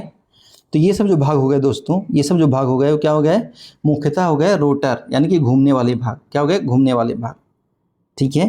क्या हो गए, घूमने वाले भाग। पूरा को क्या बोलते हैं दोस्तों, पूरा को बोलते हैं आर्मेचर, पूरा को बोलते हैं क्या, आर्मेचर, ठीक है ना। पूरा भाग को क्या बोलते हैं, आर्मेचर। और ये सब जो है टोटल, ये सब जो है इसको क्या बोलते हैं, आर्मेचर कोर बोलते हैं। जिस पे आर्मेचर वाइंडिंग लपेटी हुई है पूरा को क्या बोलते हैं, आर्मेचर कोर बोलते हैं दोस्तों, ठीक है। उसमें उभरा हुआ भाग है उसको बोलते हैं दांत या तीत, और जो गड्ढा हुआ है उसको बोलते हैं स्लॉट, ठीक है। समझ में आ गया। पीछे एक बार सुन लीजिए, सबसे इंपॉर्टेंट भाग है साफ्ट, जिस पर सब लोग घूमता है। फिर कम्यूटेटर सेगमेंट हो गया, फिर हो गया आपका आर्मेचर। क्या हो गया, आर्मेचर। आर्मेचर में भी क्या हो जाएगा, तो आर्मेचर का वाइंडिंग हो गया, या आर्मेचर का कंडक्टर इसको बोल सकते हैं। तो ये हो गया, और ये हो गया आर्मेचर का कोर, जिस पे आर्मेचर की वाइंडिंग रखी हुई है उसको बोलते हैं आर्मेचर का कोर। उसमें क्या हो गया, उसमें दो भाग हो गया, एक दांत हो गया, एक स्लॉट हो गया, एक दांत हो गया, एक स्लॉट हो गया। समझ में आ गया? दांत मतलब उभरा हुआ भाग, जो निकला हुआ भाग है वो, और जो गड्ढा वाला भाग है उसको बोलते हैं स्लॉट, जिसमें आर्मेचर का कंडक्टर रखा हुआ रहता है। चलिए, तो अब देख लीजिए दोनों भाग को एक साथ देख लीजिए। स्टेटर का, स्टेटर क्या है, रोटर क्या है, तो देख लीजिए साफ साफ आप ही बता दीजिए कौन स्टेटर है कौन रोटर है। तो आप बोलिएगा सर ये वाला जो भाग है स्टेटर है और ये वाला भाग जो है रोटर है। यहाँ पे सब देख लीजिए घूमने वाला भाग है। देखिए ये वाला जो है आपका घूमने वाला भाग है, ये क्या है, शाफ्ट है, शाफ्ट आपका घूमेगा। ये क्या है, तो ये आर्मेचर है, ठीक है, ये क्या है, आर्मेचर है। इसके अंदर क्या होता है दोस्तों, तो इसके अंदर जो है आर्मेचर का वाइंडिंग होता है, मुख्यतः आर्मेचर का वाइंडिंग होता है, कोर भी होता है, टीथ और स्लॉट भी होता है, लेकिन आर्मेचर की वाइंडिंग अभी देख के चलिए बस। ये क्या हो गया, बियरिंग हो गया दोस्तों। ये सब क्या होता है, घूमता है, ठीक है। ये सब मुख्यतः क्या है, तो घूमने वाला भाग है। और स्टेटर में क्या होता है, देखिए आप, आपका टर्मिनल बॉक्स देख लिए, जो बॉक्स से तार और निकलता है, हो गया टर्मिनल बॉक्स, रुका हुआ है। ये आपका योक हो गया, बाहरी का जो सुरक्षा देता है, योक हो गया, ये भी रुका हुआ है, ठीक है। ये फील्ड वाइंडिंग हो गया, ये भी क्या है, रुका हुआ रहता है अंदर, ये भी क्या रहता है, रुका हुआ रहता है, फील्ड वाइंडिंग हो गया। ये भी, ये पोल पे लपेटा हुआ रहता है, तो पोल भी क्या हो गया, रुका हुआ भाग रह गया। तो ये सब का स्टेटर हो गया, और नीचे वाला भाग जो है सब रोटर हो गया। चलिए, अब एक एक भाग को हम लोग डिटेल में पढ़ेंगे तो आपको मज़ा आ जाने वाला है, ठीक है। एक एक भाग को इतना डिटेल में पढ़ेंगे कि आपको मज़ा आ जाएगा। पहला भाग होता है, उसको बोलते हैं योक। क्या बोलते हैं, योक। बोलिए कौन सा सर, तो ये वाला जो आप भाग देख रहे हैं ना, उसको बोलते हैं योक, बाई ओ के ई। ये सबसे बाहरी सतह होता है, ठीक है, मशीन का सबसे बाहरी ढांचा होता है। ये कास्ट आयरन और कास्ट आयरन या फिर कास्ट स्टील से बना हुआ होता है, ठीक है। ये जो मशीन को, डीसी मशीन अभी पढ़ रहे हैं, तो डीसी मशीन को यांत्रिक सुरक्षा देता है, मतलब बाहरी सुरक्षा देता है। और इतना ही नहीं, ये फ्लक्स पाथ भी देता है, फ्लक्स को बहने के लिए रास्ता भी देता है। तो ये इंपॉर्टेंट है, ठीक है। बाहरी मजबूती तो देता ही देता है, तो फ्लक्स के लिए एक रास्ता भी प्रदान करता है, ये भी ध्यान रखना है, ठीक है। तो डीसी फ्लक्स जो है योग से होकर गुजरता है, समझ में आ गया, क्योंकि डीसी के लिए रास्ता प्रदान करता है, तो डीसी फ्लक्स किससे होगा, डीसी फ्लक्स जो है योग से होकर गुजरता है। अब देखिए कैसे गुजरता है उसके बारे में बात कर लेते हैं। किसके बारे में बात हो रहा था, अभी योग के बारे में बात हो रहा है। तो देखिए किस प्रकार से होकर गुजरता है इसमें से फ्लक्स, अभी आपको मजा दिलाते हैं, ठीक है। देखिए होता क्या है, देखिए ये आपका हो गया नॉर्थ पोल, ठीक है। नॉर्थ पोल से हमेशा फ्लक्स क्या होता है दोस्तों, निकलता है, और साउथ पोल में हमेशा क्या होता है, घुसता है, ठीक है ना। इस प्रकार से निकला, और वैसे ही यहाँ पे भी आया, ये इधर से आपका घुस गया, ठीक है। 1 मिनट रुकिए,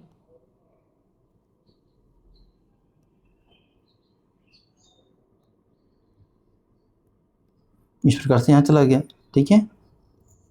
तब क्या देख रहे हैं, टोटल फ्लक्स फाई जो निकला, टोटल फ्लक्स कितना निकला, फाई। ये 5/2 इधर हो गया, ये 5/2 इधर हो गया, दो फ्लक्स मान ये निकला, तो हो गया टोटल 5 निकल रहा है, ठीक है। एक 5/2 इधर चला गया और एक 5/2 इधर आ गया, ठीक है। देखिए, ठीक है ना। और ये वाला फ्लक्स जो है, ये वाला फ्लक्स जो है इधर से ऐसे कर करके इस तरीके से रास्ता कंप्लीट करेगा। यानी कि अब देखेंगे तो हमेशा करके योग में 5/2 फ्लक्स जो है घूमता है। योग में कितना फ्लक्स घूमता है, तो 5/2 फ्लक्स घूमता है। तो इस प्रकार से देखिएगा फ्लक्स घूम रहा है। और आप ये भी देख पा रहे हैं कि ये फ्लक्स जो घूम रहा है ना, फ्लक्स जो यहाँ से करके घूम रहा है ना गोल गोल, यहाँ से इस प्रकार से गोल गोल घूम रहा है ना, इधर भी घूमेगा, इधर भी इस प्रकार से जो है गोल गोल घूमेगा, ठीक है। वैसे यहाँ भी घूमेगा, इस प्रकार से जाएगा, इस प्रकार से घूम के आएगा। तब क्या देख रहे हैं कि आर्मेचर के कंडक्टर को काट रहा है। देखिए आर्मेचर का कंडक्टर है, ये सब आर्मेचर का कंडक्टर है, इसको क्या कर रहा है, काट दे रहा है। और यहाँ पे ईएमएफ इंड्यूस कर दे रहा है, यहाँ पे क्या हो रहा है, ईएमएफ इंड्यूस कर दे रहा है। समझ में आ गया। तो इसी प्रकार से देखना है कि फ्लक्स कैसे जो है आर्मेचर कंडक्टर को काटता है। फ्लक्स जो देखिए, फ्लक्स यहाँ से निकल रहा है, यहाँ जा रहा है घूमने के लिए, लेकिन घूमते घूमते आप देखेंगे कि आर्मेचर के कंडक्टर को भी बीच में काट रहा है, आर्मेचर कंडक्टर से पार हो रहा है, ठीक है। तो इस प्रकार से क्या होता है, आर्मेचर कंडक्टर में ईएमएफ इंड्यूस हो जाता है। तो आपको समझ में आ गया योग का क्या काम है।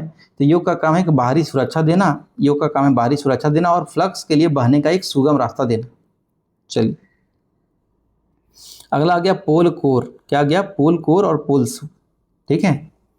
तो आपको बताए थे कि दोस्तों देखिए, आपको बताए थे कि दोस्तों जो पोल होता है, पोल क्या होता है दोस्तों, तो समझे कि एक मैग्नेट होता है। पोल क्या होता है, एक मैग्नेट होता है। नॉर्थ पोल हो गया, साउथ पोल हो गया, ठीक है, नॉर्थ पोल हो गया, साउथ पोल हो गया। वो कैसे मैग्नेट बनाता कैसे है, वो परमानेंट मैग्नेट भी हो सकता है या फिर उसको मैग्नेट बनाया जाता है। कैसे बनाइएगा, तो इलेक्ट्रोमैग्नेट का आप कंसेप्ट समझे होंगे कि जब भी किसी कंडक्टर से तार, जब भी किसी कंडक्टर से करंट बहता है, जब भी किसी कंडक्टर से जो है करंट बहता है, तो क्या करता है, अपने चारों ओर चुंबकीय क्षेत्र बनाता है। अपने चारों ओर क्या करता है, चुंबकीय क्षेत्र बनाता है, ठीक है। उस करंट के कारण क्या होता है, चारों ओर अपने चुंबकीय क्षेत्र बनाता है। ये समझ में आ गया था, ठीक है। ठीक है, अगर उसी कंडक्टर को अगर आप किसी लोहे पे, उसी कंडक्टर को अगर आप किसी लोहे पे मढ़ दीजिएगा ना, तो क्या बनाता है, वो इलेक्ट्रोमैग्नेट बना देगा। उसी कंडक्टर को अगर आप किसी लोहे पे ऐसे मढ़ दीजिएगा ना, तो क्या करेगा, वो इलेक्ट्रोमैग्नेट बन जाएगा। क्या बन जाता है, वो इलेक्ट्रोमैग्नेट बन जाता है दोस्तों, ठीक है। एक चुंबक जैसा बिहेवियर करता है, आपको पता होना चाहिए। इसको क्या बोलते हैं, इलेक्ट्रोमैग्नेट बोलते हैं। क्या बनते हैं, इलेक्ट्रोमैग्नेट। इलेक्ट्रोमैग्नेट में क्या होता है, जब तक बिजली रहेगा, जब तक वो एक मैग्नेट की तरह काम करता रहेगा। इलेक्ट्रोमैग्नेट में क्या है, जब तक उसमें से करंट बह रहा है, जब तक वो एक चुंबकीय मैग्नेट की तरह काम करेगा, ठीक है, एक मैग्नेट की तरह काम करेगा, उसी को बोलते हैं इलेक्ट्रोमैग्नेट। बिल्कुल उसी प्रकार से यहाँ पे क्या होगा, यहाँ पे देखिए एक फील्ड वाइंडिंग रखा हुआ है। फील्ड वाइंडिंग में करंट बहता है और उस करंट के कारण क्या होता है दोस्तों, तो ये एक चुंबक बन जाता है। ये जो पोल देख रहे हैं, एक चुंबक बन जाता है। नॉर्थ पोल बन जाएगा और साउथ पोल बन जाएगा। करंट की दिशा के हिसाब से ये नॉर्थ पोल बन जाएगा या फिर क्या हो जाएगा, साउथ पोल बन जाएगा दोस्तों, ठीक है। ये करंट की दिशा के हिसाब से क्या हो जाएगा, नॉर्थ पोल बन जाएगा या साउथ पोल बन जाएगा, ठीक है। तो अभी मान लीजिए करंट की दिशा अगर ऐसे है, ठीक है, करंट की अगर दिशा ऐसे है, तो आप देखेंगे क्या कि फ्लक्स जो है बाहर की तरफ निकलेगा। अब बाहर की तरफ फ्लक्स कब निकलता है दोस्तों, तो नॉर्थ पोल में हमेशा बाहर की तरफ फ्लक्स निकलता है, ठीक है। वही करंट का दिशा बदल दीजिएगा तो पोल बदल जाएगा। तो अभी के लिए क्या हो जाएगा, ये नॉर्थ पोल जैसा काम कर रहा है। किसकी तरह काम कर रहा है, तो नॉर्थ पोल की तरह काम कर रहा है, ठीक है, ठीक है। और ये जो आप भाग देख रहे हैं, इसको बोलते हैं पोल शू। कौन सा भाग, ये जो आप देख रहे हैं ना, पोल शू है, ये पोल शू है। इसका क्या काम है, तो इसका काम है कि फ्लक्स को बराबर रूप से फ्लक्स को सभी रोटर कंडक्टर पे अथी करना है। सभी रोटर कंडक्टर पे फ्लक्स को क्या करना है, बराबर रूप से जो है डालना है, ठीक है। जैसे आप नहाते हैं ना, जब भी आप ऊपर शावर में नहाते हैं ना, तो क्या होता है, सारा जो छिद्र है शावर का, उससे आप पे पानी आप पे गिरता है, एकदम यूनिफॉर्म तरीके से गिरता है, ठीक है, बराबर तरीके से गिरता है। वैसे ही इसका काम है। इसका काम क्या है कि जितना बड़ा रोटर होगा, उसमें सब कंडक्टर पे क्या होना चाहिए, बराबर रूप से, सब कंडक्टर पे क्या होना चाहिए, बराबर रूप से जो है फ्लक्स का छिड़काव करना है, ठीक है। तो इसीलिए ये पोल शू का महत्व है। पोल शू का शेप जो है इसीलिए ऐसा बनाया गया है, पोल शू का शेप जो है इसीलिए ऐसा बनाया गया है ताकि जितना भी रोटर कंडक्टर हो, सब पे बराबर रूप से मैग्नेटिक फ्लक्स का छिड़काव हो सके, मैग्नेटिक फ्लक्स जो है सब पे बराबर रूप से पड़ सके, इसलिए ऐसा डिजाइन बनाया गया है। क्योंकि आपको रोटर जो होता है दोस्तों, रोटर कैसा होता है, रोटर होता है गोल, ठीक है, रोटर कैसा होता है, गोल होता है। तो सब पे इस तरीके से गिरेगा आराम से, तो सब पे क्या होगा, बराबरी रूप से जो है फ्लक्स गिरेगा, इसलिए ऐसा शेप इसको बनाया गया है। चलिए अब देखिए ये क्या है, ये दोस्तों स्टेटर का भाग है। ये क्या है, स्टेटर का भाग है, क्योंकि ये हिलने वाला नहीं है, ये रुका हुआ रहता है, ठीक है। ये समझ में आ गया। पोल शू का क्या काम है दोस्तों, तो पोल शू का काम ये है कि फ्लक्स को समान रूप से फैलाना है, छिड़काव करना है। बिल्कुल शावर जो आप लेते हैं ना, जैसे आप नहाते हैं ना, शावर लेते हैं, तो उसी प्रकार से ये जो है फ्लक्स का छिड़काव करेगा कंडक्टर पे, चालक पे, ठीक है, आर्मेचर कंडक्टर पे, ठीक है, ठीक है दोस्तों। और क्या काम है, दोस्तों, तो ये पोल शू जो है फील्ड वाइंडिंग को एक सहारा देता है, वरना फील्ड वाइंडिंग क्या हो जाएगा दोस्तों, गिर जाएगा, निकल जाएगा। इसलिए इस तरह से डिजाइन बना के क्या करते हैं, फील्ड वाइंडिंग को एक सहारा देते हैं, रुका हुआ रहता है, ठीक है। और क्या देखेंगे दोस्तों, लैमिनेटेड सिलिकॉन स्टील से ये बने होते हैं। क्यों बने होते हैं लैमिनेटेड सिलिकॉन से, तो आपको पता होता है कि ईडी करंट को कम करने के लिए। क्यों, ईडी करंट को कम करने के लिए दोस्तों, ईडी करंट को कम करने के लिए लेमिनेशन किया जाता है दोस्तों। ईडी करंट को कम करने के लिए क्या किया जाता है, लेमिनेशन किया जाता है। चलिए, ईडी करंट के इफेक्ट को कम करने के लिए क्या किया जाता है, लेमिनेशन किया जाता है। अब न्यूनतम पोल कितना हो सकता है दोस्तों, न्यूनतम पोल हो सकता है 2। पोल हमेशा दोस्तों पेयर में आता है, ठीक है। एक नॉर्थ पोल आपको कहीं भी नहीं मिलेगा और एक साउथ पोल आपको कभी नहीं मिलेगा, तो हमेशा क्या मिलेगा, पेयर में होगा।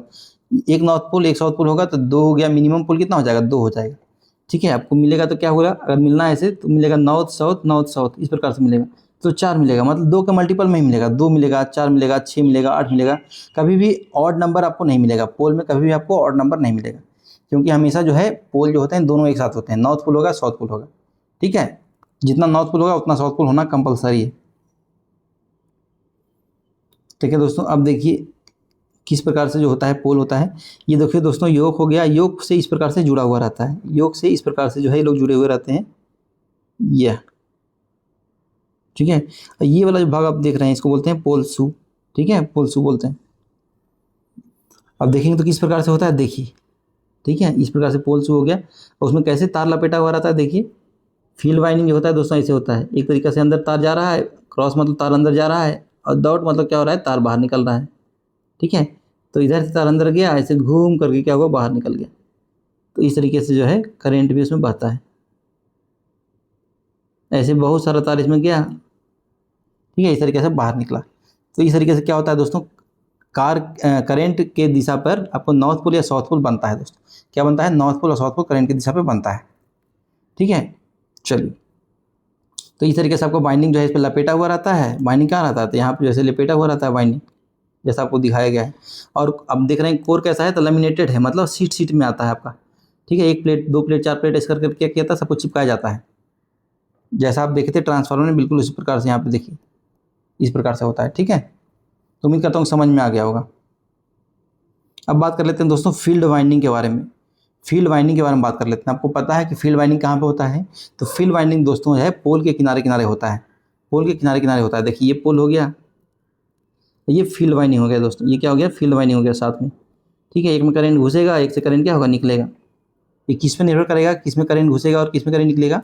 जैसे देखिए दोस्तों, यहाँ पे कौन सा पोल बन रहा है, यहाँ पे बन रहा है साउथ पोल, यानी कि यहाँ पे जो फ्लक्स होगा दोस्तों अंदर घुसेगा। साउथ पोल में हमेशा फ्लक्स कैसे होता है, अंदर घुसता है। साउथ पोल में कैसा होता है, फ्लक्स अंदर घुसता है। तो उसके हिसाब से क्या होगा, तो आप देखेंगे कि यहाँ पे जो है, यहाँ पे जो देखेंगे तो अंदर करंट जाएगा और यहाँ से करंट क्या होगा, बाहर निकलेगा। ये कैसे हम कर रहे हैं, तो राइट हैंड थंब रूल लगा कर रहे हैं। क्या लगा रहे हैं, right hand thumb rule, right hand thumb rule. तो अपना राइट हैंड का जो है, देखिए जब भी आप देखिएगा आपका जो कर्ल होता है, अंगुलियों का जो घुमाव होता है, 4 अंगुलियां एक साथ हो गया और थंब आपका एक साथ हो गया। तो जब भी आपका अंगुलियों का घुमाव करंट दिखाएगा, तो अंगूठा आपका क्या दिखाएगा, फ्लक्स दिखाएगा या चुंबकीय क्षेत्र दिखाएगा। ठीक है, मैग्नेटिक फ्लक्स दिखाएगा या मैग्नेटिक फील्ड दिखाएगा। तो उसी प्रकार से जब कीजिएगा दिखाई देगा क्या, इसमें करंट जो है निकलना है, इसमें करंट जो है घुसना है। ठीक है, तो ये आपको समझ में आएगा कि फील्ड वाइंडिंग का क्या काम है। तो फील्ड वाइंडिंग का काम है चुंबक बनाना, मैग्नेट बनाना या पोल बनाना। यस, यही काम है। ठीक है, तो अब देख लीजिए क्या क्या है भाई। तो कोर, पोल कोर पर लिपटी हुई होती है। ठीक है, फील्ड वाइंडिंग क्या होती है, तो पोल के कोर पर लिपटी हुई होती है। चुंबकीय क्षेत्र उत्पन्न करना इसका मुख्य काम है। क्या है, चुंबकीय क्षेत्र उत्पन्न करना इसका मुख्य काम है। तो यही इसका मुख्य काम है। तब खाली एक बात याद करना हो तो ये भी याद कर सकते हैं कि क्या काम है भाई इसका, तो मैग्नेटिक फील्ड बनाना, चुंबकीय क्षेत्र बनाना इसका मेन काम है। और ये भी क्या होता है, स्थिर भाग का एक हिस्सा होता है। तो ये भी रुका हुआ रहता है, ये भी घूमता नहीं है। तो घूमता कौन है, तो घूमता खाली वो है जो बीच में आप देख रहे हैं ना, वो घूमता है। ठीक है, बीच में जो आप देख रहे हैं ना वो घूमता है। और एक और यहाँ पे ध्यान देने वाली बात क्या है, तो यहाँ पे जो दिख रहा है ना उजला उजला, क्या दिख रहा है, एयर गैप है दोस्तों। ये क्या है, हवा का गैप है और कुछ नहीं है। ठीक है, तो हल्का सा जो एयर गैप होता है रहता है, रोटर और स्टेटर के बीच में क्या होता है, हल्का सा एयर गैप रहता है दोस्तों, ताकि आपस में टकराए नहीं, उसके लिए क्या होता है, हल्का सा एयर गैप होता है बस। चलिए ठीक है, अब बात कर लेते हैं आर्मेचर के बारे में। आर्मेचर आपको क्या पता है दोस्तों, तो ये रोटर वाला भाग है। क्या है, ये घूमने वाला भाग है। ठीक है, आपको पता है ये रोटर का भाग है और ये घूमता है। ठीक है, ये क्या है, रोटर का भाग है और घूमता है। अब आर्मेचर कोर क्या होता है दोस्तों, तो आर्मेचर कोर वही होता है जिसमें जिसपे आपका आर्मेचर का कंडक्टर जो है लिपटा हुआ है। ठीक है, तो आर्मेचर कोर आपको पता है कि ये जो है रोटर का भाग है। ठीक है, और आर्मेचर कोर होता है दोस्तों लेमिनेटेड होता है, मतलब पतला पतला सीट में आपको आता है। आपको पता है इस तरीके से होता है, जैसे आपको ट्रांसफार्मर बताए थे उसी प्रकार से जो है इस प्रकार से आपका सीट में आता है ऐसे। ठीक है, इस प्रकार से आता है। उसका थिकनेस कितना होता है दोस्तों, तो थिकनेस कितना होता है, तो 0.35 से 0.6 मिलीमीटर तक आता है। इतना छोटा छोटा पतला पतला में आता है। ठीक है, ये सब क्यों होता है, तो हिस्टेरिसिस और एडी करंट लॉस को कम करने के लिए होता है। हिस्टेरिसिस और एडी करंट लॉस को कम करने के लिए होता है। हमेशा जब भी आप देखेंगे लेमिनेटेड कोर है तो क्या समझिएगा, मेनली जो है ईडी करंट लॉस को कम करने के लिए होता है। ठीक है, मेनली जो होता है ईडी करंट लॉस कम करने के लिए होता है। ठीक है, तो जब क्वेश्चन में दोनों रहेगा तो दोनों आंसर हो जाएगा। लेकिन अगर खाली ईडी करंट रहेगा तो ईडी करंट ज़्यादा सटीक उत्तर होता है। ठीक है, क्योंकि ईडी करंट जो होता है दोस्तों मुख्य रूप से उसी का कारण होता है। ठीक है। अगर मोटा कोर रह गया तो ईडी करंट उसमें बह जाएगा और ईडी करंट लॉस हो जाएगा। तो मेन आंसर क्या होगा, ईडी करंट लॉस होगा। ठीक है, मेन आंसर क्या होगा, ईडी करंट लॉस होगा। हिस्टेसिस को भी थोड़ा कम करता है, लेकिन मेन आंसर क्या होगा, ईडी करंट लॉस होगा। ठीक है। स्लॉट जो होते हैं दोस्तों, जो स्लॉट होते हैं उसी में कंडक्टर रखे जाते हैं। देखिए ये हो गया दांत हो गया, जो उभरा हुआ भाग है वो दांत हो जाता है, और जो गड्ढा वाला भाग है वो स्लॉट हो जाता है। ठीक है। और ये पूरा का पूरा जो है आर्मेचर स्टैक कहलाता है, और आर्मेचर कोर भी बोल सकते हैं। ठीक है, ये पूरा का पूरा भाग जो है आर्मेचर कोर कहलाता है, या आर्मेचर स्टैक भी बोल सकते हैं। और इसी के अंदर रखा हुआ है आर्मेचर वाइंडिंग, इसी को बोलते हैं आर्मेचर वाइंडिंग। ठीक है, आर्मेचर वाइंडिंग। इसी में क्या होता है, ईएमएफ इसी में बनता है, इसी में ईएमएफ इंड्यूस होता है, प्रेरित होता है। ठीक है, ये हो गया कम्यूटेटर भाग, ये हो गया आर्मेचर शाफ्ट, इसी पे तो सब घूमता ही है। उम्मीद करता हूँ समझ में आ गया। स्लॉट में क्या होता है, स्लॉट में कंडक्टर को रखा जाता है। अब बात कर लेते हैं आर्मेचर वाइंडिंग के बारे में। किसी बार बात करते हैं आर्मेचर के वाइंडिंग के बारे में। तो ये जो आपको दिख रहा है ना, जो वाइंडिंग कॉइल दिख रहा है, यही आर्मेचर वाइंडिंग है। यही क्या है, आर्मेचर वाइंडिंग है। ये कहाँ रखा हुआ रहता है, तो स्लॉट में रखा हुआ रहता है। ठीक है, स्लॉट में रखा हुआ रहता है। तो ये जो होता है दोस्तों, इसी में एसी ईएमएफ इंड्यूस होता है। आपको क्या बताया गया है कि आर्मेचर में हमेशा एसी रहता है, आर्मेचर में हमेशा क्या होता है, एसी होता है। फिर जब ये कम्यूटेटर वगैरह से बाहर निकलता है तब जाके वो डीसी में बदल जाता है। तो इसमें एसी ईएमएफ बनता है, ये ध्यान रखिएगा। क्या होता है, एसी ईएमएफ बनता है। डीसी मशीन हो चाहे कोई भी मशीन हो, आर्मेचर में हमेशा एसी ईएमएफ बनता है, ये ध्यान में रखना है। ठीक है, चलिए आर्मेचर में क्या बनता है, तो बनता है। फिर आप देखेंगे कि ये जो बाइंडिंग है, बाइंडिंग का दोस्तों दो तरीके का कनेक्शन हो सकता है। ठीक है, बाइंडिंग का कनेक्शन के हिसाब से देखेंगे तो दो कनेक्शन हो सकता है। एक हो सकता है लैप बाइंडिंग, एक हो सकता है वेव बाइंडिंग। एक हो सकता है लैप बाइंडिंग, एक होता है वेव बाइंडिंग। ठीक है ना। तो लैप बाइंडिंग में दोस्तों अधिक धारा रहता है और कम वोल्टेज आपको मिलेगा। ठीक है, लैप बाइंडिंग में अधिक धारा मिलेगा और कम वोल्टेज मिलेगा। लेकिन वही वेव बाइंडिंग में जाएंगे तो कम धारा मिलेगा लेकिन बहुत अधिक वोल्टेज मिलेगा। तो जैसा प्रयोग होगा उसी तरीके से इसका इस्तेमाल करना है, जैसा आपको ज़रूरत होगा उसी हिसाब से आपको इस्तेमाल करना है। ठीक है, तो बाइंडिंग के कनेक्शन के हिसाब से लैप बाइंडिंग या वेव बाइंडिंग। आइए दोनों के बीच में अंतर समझ लेते हैं दोस्तों। तो लैप बाइंडिंग और वेव बाइंडिंग के बीच में अंतर समझते हैं। आप लोगों के लिए डायग्राम हम बना के लाए हैं। ठीक है, आप लोगों के लिए हम लोग डायग्राम जो है बना के लाए हैं। तो दोस्तों लैप बाइंडिंग ये हो गया और वेव बाइंडिंग ये हो गया। ठीक है, कनेक्शन देखिए कैसे किया गया है। अगर आप लैप बाइंडिंग के बारे में बात करेंगे तो कैसे देखेंगे, देखिए ये वाला जो आप देख रहे हैं ना नीचे, अब जो नीचे देख रहे हैं दोस्तों ये क्या है, नीचे जो आप देख रहे हैं ये कम्यूटेटर है। कम्यूटेटर में आप देखे थे, कम्यूटेटर में बहुत सारा सेगमेंट होता है, तो ये कम्यूटेटर हो गया। वैसे ये भी कम्यूटेटर है। ठीक है ना। ये जो आप देख रहे हैं पोल है, ये वाला आपको क्या दिख रहा है, बीच में जो दिख रहा है नॉर्थ साउथ, ये पोल है। वैसे इधर भी पोल है। और ये वाला जो देख रहे हैं, ये वाला जो देख रहे हैं कि रोटर का कंडक्टर है। रोटर में स्लॉट में रखा हुआ कंडक्टर है। और ये वाला जो आप देख रहे हैं ना, जोड़ने के लिए एक तार है। दोनों कंडक्टर को आपस में जोड़ने के लिए क्या है, एक तार है। ठीक है, वैसे ही ये वाला जो आप देख रहे हैं, इस दोनों कंडक्टर को जोड़ने के लिए तार है। तो रोटर में रखा हुआ कंडक्टर क्या है, ये सब है जो लंबा लंबा रखा हुआ है ना, वो है खाली। देखिए एक बार फिर से, ये सब जो है रोटर में रखा हुआ कंडक्टर है। ठीक है, इसको बोलते हैं इन रिंग। इसकी मदद से क्या किया जाता है, दो तारों को जोड़ा जाता है, दो तारों को जोड़ा जाता है इस प्रकार से। ठीक है, ये भी क्या है, तो रोटर में रखा हुआ कंडक्टर है।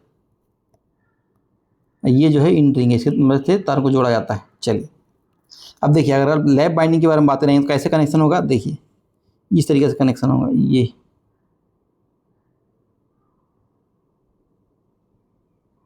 इस तरीके से आप देखेंगे। ठीक है, इस तरीके से आप देखेंगे, इस तरीके का कनेक्शन होगा। ठीक है, अगर वही आप वेव बाइंडिंग का देखेंगे दोस्तों, तो वेव बाइंडिंग कैसे बनाएगा, एक वेव टाइप का बनाएगा। वेव टाइप का बन रहा है कि नहीं बन रहा, वेव टाइप का बन रहा है, वेव टाइप का बन रहा है, इसलिए इसका नाम है वेव बाइंडिंग। ठीक है, तो कनेक्शन आप देख लिए, मोटा मोटी इतना ही करना है। बहुत ज़्यादा अंदर जाने की आपको आवश्यकता नहीं है, आपके परीक्षा में पूछेगा नहीं, इसलिए खाली फोटो दिखा दिया कि कभी कभी गलती से क्वेश्चन आ गया फोटो पे, तो आप फोटो से मिस ना कर जाए। ठीक है, बाकी आपको समझने के लिए एक बार फोटो दिखा दिया, बहुत ज़्यादा अंदर जाने की आवश्यकता नहीं है। ये सब बहुत हाई लेवल के एग्जाम में अगर पूछेगा तो अंदर का बात पूछेगा। ठीक है, बहुत हाई लेवल का एग्जाम में। चलिए, वो भी अंदर पूछता नहीं कभी भी, मैंने आज तक कभी अंदर का क्वेश्चन नहीं देखा। ठीक है, बहुत रेयरेस्ट ऑफ रेयर में का क्वेश्चन पूछता है, वो भी गेट जैसे डिफिकल्ट एग्जाम में थोड़ा अंदर का क्वेश्चन पूछता है। ठीक है, चलिए अब देखिए इसमें क्या क्या चीज़ याद रखनी है, उसके लिए आपको लिए टेबल लाए हैं। ठीक है ना, ज़्यादा घबराने की जरूरत ही नहीं है, जो चीज़ याद करना है उसके लिए हम टेबल ले आएंगे और टेबल के माध्यम से आपको याद करा देंगे। तो ये टेबल दोस्तों स्क्रीनशॉट लेना अति आवश्यक है। ये टेबल का आपको स्क्रीनशॉट ले लीजिए, आपको मजा आने वाला है। देखिए क्या क्या चीज़ आपको ध्यान रखना है। तो एक हो गया लैप बाइंडिंग, एक हो गया wave binding. Lap binding, wave binding. ठीक है, लैप बाइंडिंग और वेव बाइंडिंग। सबसे पहले ध्यान रखना है कि पैरेलल पाथ कितना होगा, समानांतर पथ कितना बनाता है। ठीक है, समानांतर पथ कितना बनाता है। जितना ज़्यादा समानांतर पथ होगा उतना ज़्यादा करंट का रेटिंग होगा। ठीक है, जितना ज़्यादा समानांतर पथ होगा उतना ज़्यादा करंट का रेटिंग होगा और उतना ही आपको कम वोल्टेज मिलेगा। तो अगर आप लैप बाइंडिंग में देखिएगा तो ए जो है इसको ए से दर्शाते हैं, समानांतर जो पथ होते हैं उसको ए से दर्शाते हैं। तो ये आपको जो है पोल के नंबर के बराबर मिलेगा, मतलब जितना ध्रुव होगा उतना उसका समानांतर पथ होगा। तो ए बराबर पी हो जाएगा दोस्तों, यहाँ पे क्या हो जाएगा, ए बराबर पी हो जाएगा। मतलब जितना पोल रहेगा मशीन में उतना हो जाएगा समानांतर पथ। लेकिन वेव बाइंडिंग में क्या हो जाएगा, ए बराबर 2 होगा, फिक्स होगा, बदलने वाला नहीं है। ठीक है, वैसे ही ब्रशों की संख्या अगर पूछेगा तो क्या हो जाएगा, इसमें ब्रशों की संख्या लैप बाइंडिंग में क्या होगा, ब्रशों की संख्या भी पी के बराबर होगा, पी के बराबर होगा। वैसे ब्रशों की संख्या वेव बाइंडिंग में पूछेगा तो ब्रशों की संख्या 2 होगा। क्या होगा, 2 होगा ब्रश की संख्या हमेशा। तो इतना सिंपल हो गया। नंबर ऑफ पैरेलल पाथ हो, मतलब पैरेलल पाथों की संख्या हो या फिर ब्रशों की संख्या हो, दोनों क्या होगा, पी, किसमें, तो लैप बाइंडिंग में। और दोनों का होगा 2 होगा, किसमें, तो वेव बाइंडिंग में। ठीक है, आपको बताए थे। अब देखिए पोल दोस्तों कितना होता है, तो पोल आपको हमेशा बताए हैं कि 2 के मल्टीपल में होगा, 2 होगा, 4 होगा, 6 होगा, 8 होगा। ठीक है, तो इसमें जो है पोल कितना भी हो सकता है, 2 भी हो सकता है, 4 भी हो सकता है, 6 भी हो सकता है, 8 भी हो सकता है। लेकिन यहाँ पे आपको कितना होगा, यहाँ पे आपको पोल कितना होगा दोस्तों, यहाँ पे आपको 2 ही होगा। मतलब यहाँ पे पोल कितना भी रहे, यहाँ पे भी 2 हो सकता है, 4 हो सकता है, 6 हो सकता है, 8 हो सकता है, इसमें भी हो सकता है। लेकिन आप देखेंगे कि जो पथों की संख्या है, पैरेलल पथों की संख्या तो 2 है, स्थिर है। लेकिन यहाँ पे किसके बराबर है, 2 के बराबर, पी के बराबर है। यानी कि जितना पोल बढ़ता जाएगा उतना क्या होगा, तब पैरेलल पाथ बढ़ता जाएगा। तो क्या हो जाएगा आपको, जितना ज़्यादा पैरेलल पाथ होगा उतना ज़्यादा करंट होगा, उतना ज़्यादा करंट होगा और उतना ही कम वोल्टेज होगा। ठीक है, तो हमेशा क्या ध्यान रखना है कि आपको लैप बाइंडिंग में ज़्यादा करंट मिलेगा और कम वोल्टेज मिलेगा। लैप बाइंडिंग में ज़्यादा करंट और कम वोल्टेज मिलेगा, वही वेव बाइंडिंग में वोल्टेज ज़्यादा मिलेगा, करंट कम मिलेगा। क्योंकि पैरेलल पाथ की संख्या जो है फिक्स है, 2 ही हो सकता है, 2 ही हो सकता है पैरेलल पाथ की संख्या जो है। ठीक है ना, बस इतना ही ध्यान रखना है। क्या ध्यान रखना है, आँख बंद कीजिए सब लोग। लैप बाइंडिंग में दोस्तों पैरेलल पाथ की संख्या और ब्रशों की संख्या पी के बराबर होती है। वेव बाइंडिंग में पैरेलल पाथ की संख्या और ब्रशों की संख्या 2 के बराबर होती है। जिसमें ज़्यादा पैरेलल पाथ होंगे, जिसमें ज़्यादा समानांतर पथ होंगे, उसमें ज़्यादा करंट रेटिंग होगा और वोल्टेज रेटिंग क्या होगा, कम हो जाएगा। वोल्टेज रेटिंग क्या हो जाएगा, कम हो जाएगा। इतना ही ध्यान रखना है, बच्चों का खेल है दोस्तों। चलिए अब आते हैं कम्यूटेटर की मदद से। सबसे बड़ा हीरो तो कम्यूटेटर ही दोस्तों। ये कम्यूटेटर ही है जो कि डीसी मशीन को डीसी बनाता है। ये बहुत बड़ा हीरो है, बहुत बड़ा हीरो है। कौन, तो ये कम्यूटेटर जो है बहुत बड़ा हीरो है। ये कम्यूटेटर जो है डीसी मशीन को डीसी बनाता है, क्योंकि आपको पता है कि यहाँ पे जो वोल्टेज बनता है, आर्मेचर में जो वोल्टेज बनता है क्या होता है, एसी वोल्टेज रहता है। ठीक है, एसी करंट रहता है या फिर एसी वोल्टेज रहता है। ठीक है, उसको डीसी बनाने का काम जो है दोस्तों आर्मेचर का है। ठीक है, तो आर्मेचर का काम, सॉरी आर्मेचर बोल दिया, कम्यूटेटर का काम है। तो कम्यूटेटर का क्या काम है, तो एसी को डीसी बनाने का काम है। ठीक है, एसी को डीसी बनाने का काम किसका है, तो कम्यूटेटर का है। कम्यूटेटर दोस्तों एसी को डीसी बनाता है और डीसी को एसी बनाता है। ठीक है, एसी को डीसी बनाता है और जरूरत पड़ने पे डीसी को एसी बनाता है। ठीक है, चलिए तो कम्यूटेटर के बारे में क्या क्या जानना है, तो ये दोस्तों कॉपर का बना हुआ रहता है। जो आप सेगमेंट देख रहे हैं ना, ये सब क्या चीज़ का बना हुआ है, कॉपर का बना हुआ है। ठीक है, किसका बना हुआ है, कॉपर का बना हुआ है। ठीक है, सेगमेंट के बीच में दोस्तों माइका का इंसुलेशन होता है। जो 2 सेगमेंट देखेंगे ना, बीच में देखिएगा एक छोटा सा जो है पतला सा कुछ है, वो क्या है दोस्तों, वो माइका का बना हुआ है। क्या है, इंसुलेशन है। क्या है दोस्तों, इंसुलेशन है। ठीक है, 2 सेगमेंट के बीच में देखिएगा तो एक छोटा सा पतला पतला लाइन जैसे दिख रहा है, उसको क्या है, इंसुलेशन है। इंसुलेशन है, माइका से बना हुआ है। यानी कि एक सेगमेंट दूसरे सेगमेंट से अलग है। एक सेगमेंट दूसरे सेगमेंट से क्या है, जुड़ा हुआ नहीं है, अलग अलग रहता है। ठीक है, जुड़ा हुआ नहीं रहता, अलग अलग रहता है। आपस में जुड़ा हुआ नहीं रहता है, ऐसे इलेक्ट्रिकली जुड़ा हुआ नहीं रहता है, अलग अलग रहता है। वो क्या रहता है, तो माइका से रहता है। बीच में क्या रहता है, माइका, माइका का इंसुलेशन होता है। ठीक है, आर्मेचर के उत्पन्न एसी को डीसी में बदलता है दोस्तों, ये ध्यान रखना है। इसको एक और नाम देते हैं, इसका नाम क्या देते हैं, तो स्प्लिट रिंग नाम देते हैं। क्या नाम देते हैं, स्प्लिट रिंग देते हैं। क्योंकि ये रिंग तो है, ये रिंग तो है लेकिन क्या है, स्प्लिट किया हुआ है। ये रिंग तो है लेकिन क्या है, स्प्लिट किया हुआ है। कैसे, देखिए इस तरीके से है, इस तरीके से होता है। ठीक है, इस तरीके से होता है। अब जो लाइन बना हुआ है ये क्या चीज़ से बना हुआ है, ये माइका का इंसुलेशन से बना हुआ है। और जो आपका ये बना हुआ है कॉपर से बना हुआ है, सीयू से बना हुआ है। ठीक है, चलिए इसीलिए इसको स्प्लिट रिंग भी कहते हैं। रिंग तो है लेकिन क्या है, बीच में टूटा टूटा रहा है। ठीक है, बीच बीच में क्या है, गैप है। चलिए अगला होता है दोस्तों ब्रश। ब्रश से देखिए दोस्तों, अब आप बोलिएगा सर अभी हमको क्या समझ में आया, अभी तक जो हमको समझ में आया सर हम बता देते हैं। अब हमको बताइएगा हम सही बोल रहे हैं कि नहीं। ठीक है, अब देखिए स्टेटर में समझ में आया सर कि स्टेटर में दोस्तों पोल बनता है। यहाँ पर डीसी मशीन में स्टेटर में पोल बनता है। और रोटर में क्या होता है दोस्तों, रोटर में दोस्तों क्या होता है, तो रोटर में सर ईएमएफ इंड्यूस होता है और करंट बहता है। ठीक है, या करंट प्रेरित होता है, ये बोल दीजिए सिंपल में, ठीक है। क्या होता है, तो यहाँ करंट प्रेरित होता है, ठीक है।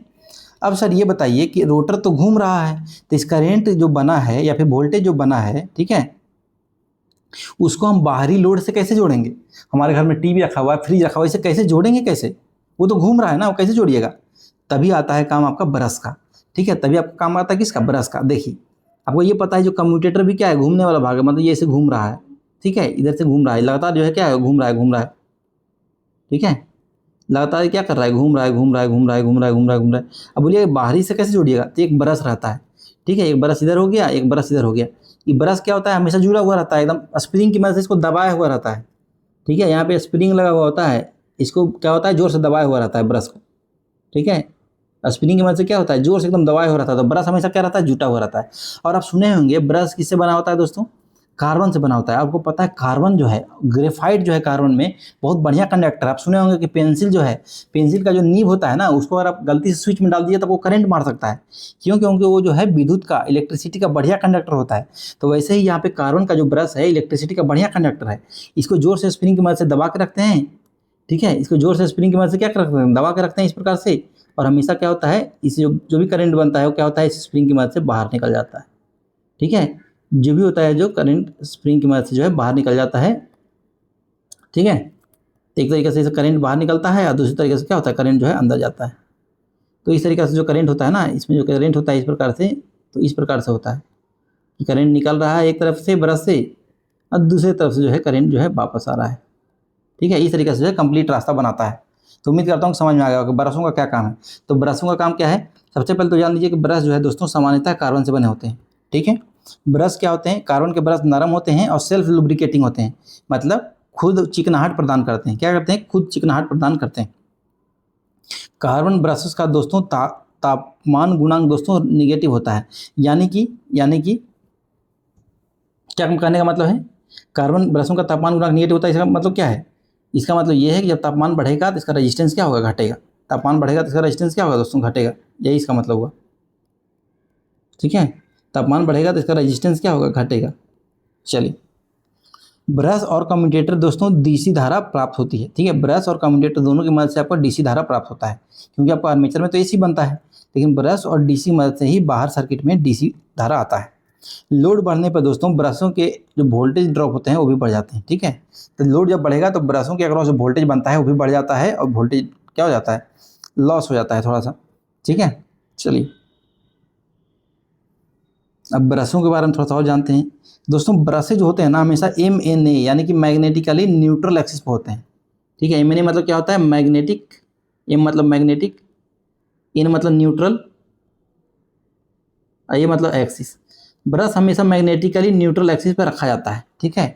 वहाँ पे क्या फ़ायदा होता है, तो वहाँ पे आर्मेचर कंडक्टर में चुंबकीय फ्लक्स नहीं काटता है और EMF इंड्यूस नहीं होता है। वहाँ पे जो कंडक्टर होता है उसमें EMF इंड्यूस नहीं होता है, ठीक है। तो ब्रशों में कभी भी स्पार्किंग का आपको इशू नहीं मिलेगा, कभी भी वहाँ पे जो है स्पार्क जैसे आपका लाइट जैसा नहीं मिलेगा, ठीक है, झटका जैसा नहीं मिलेगा, ठीक है।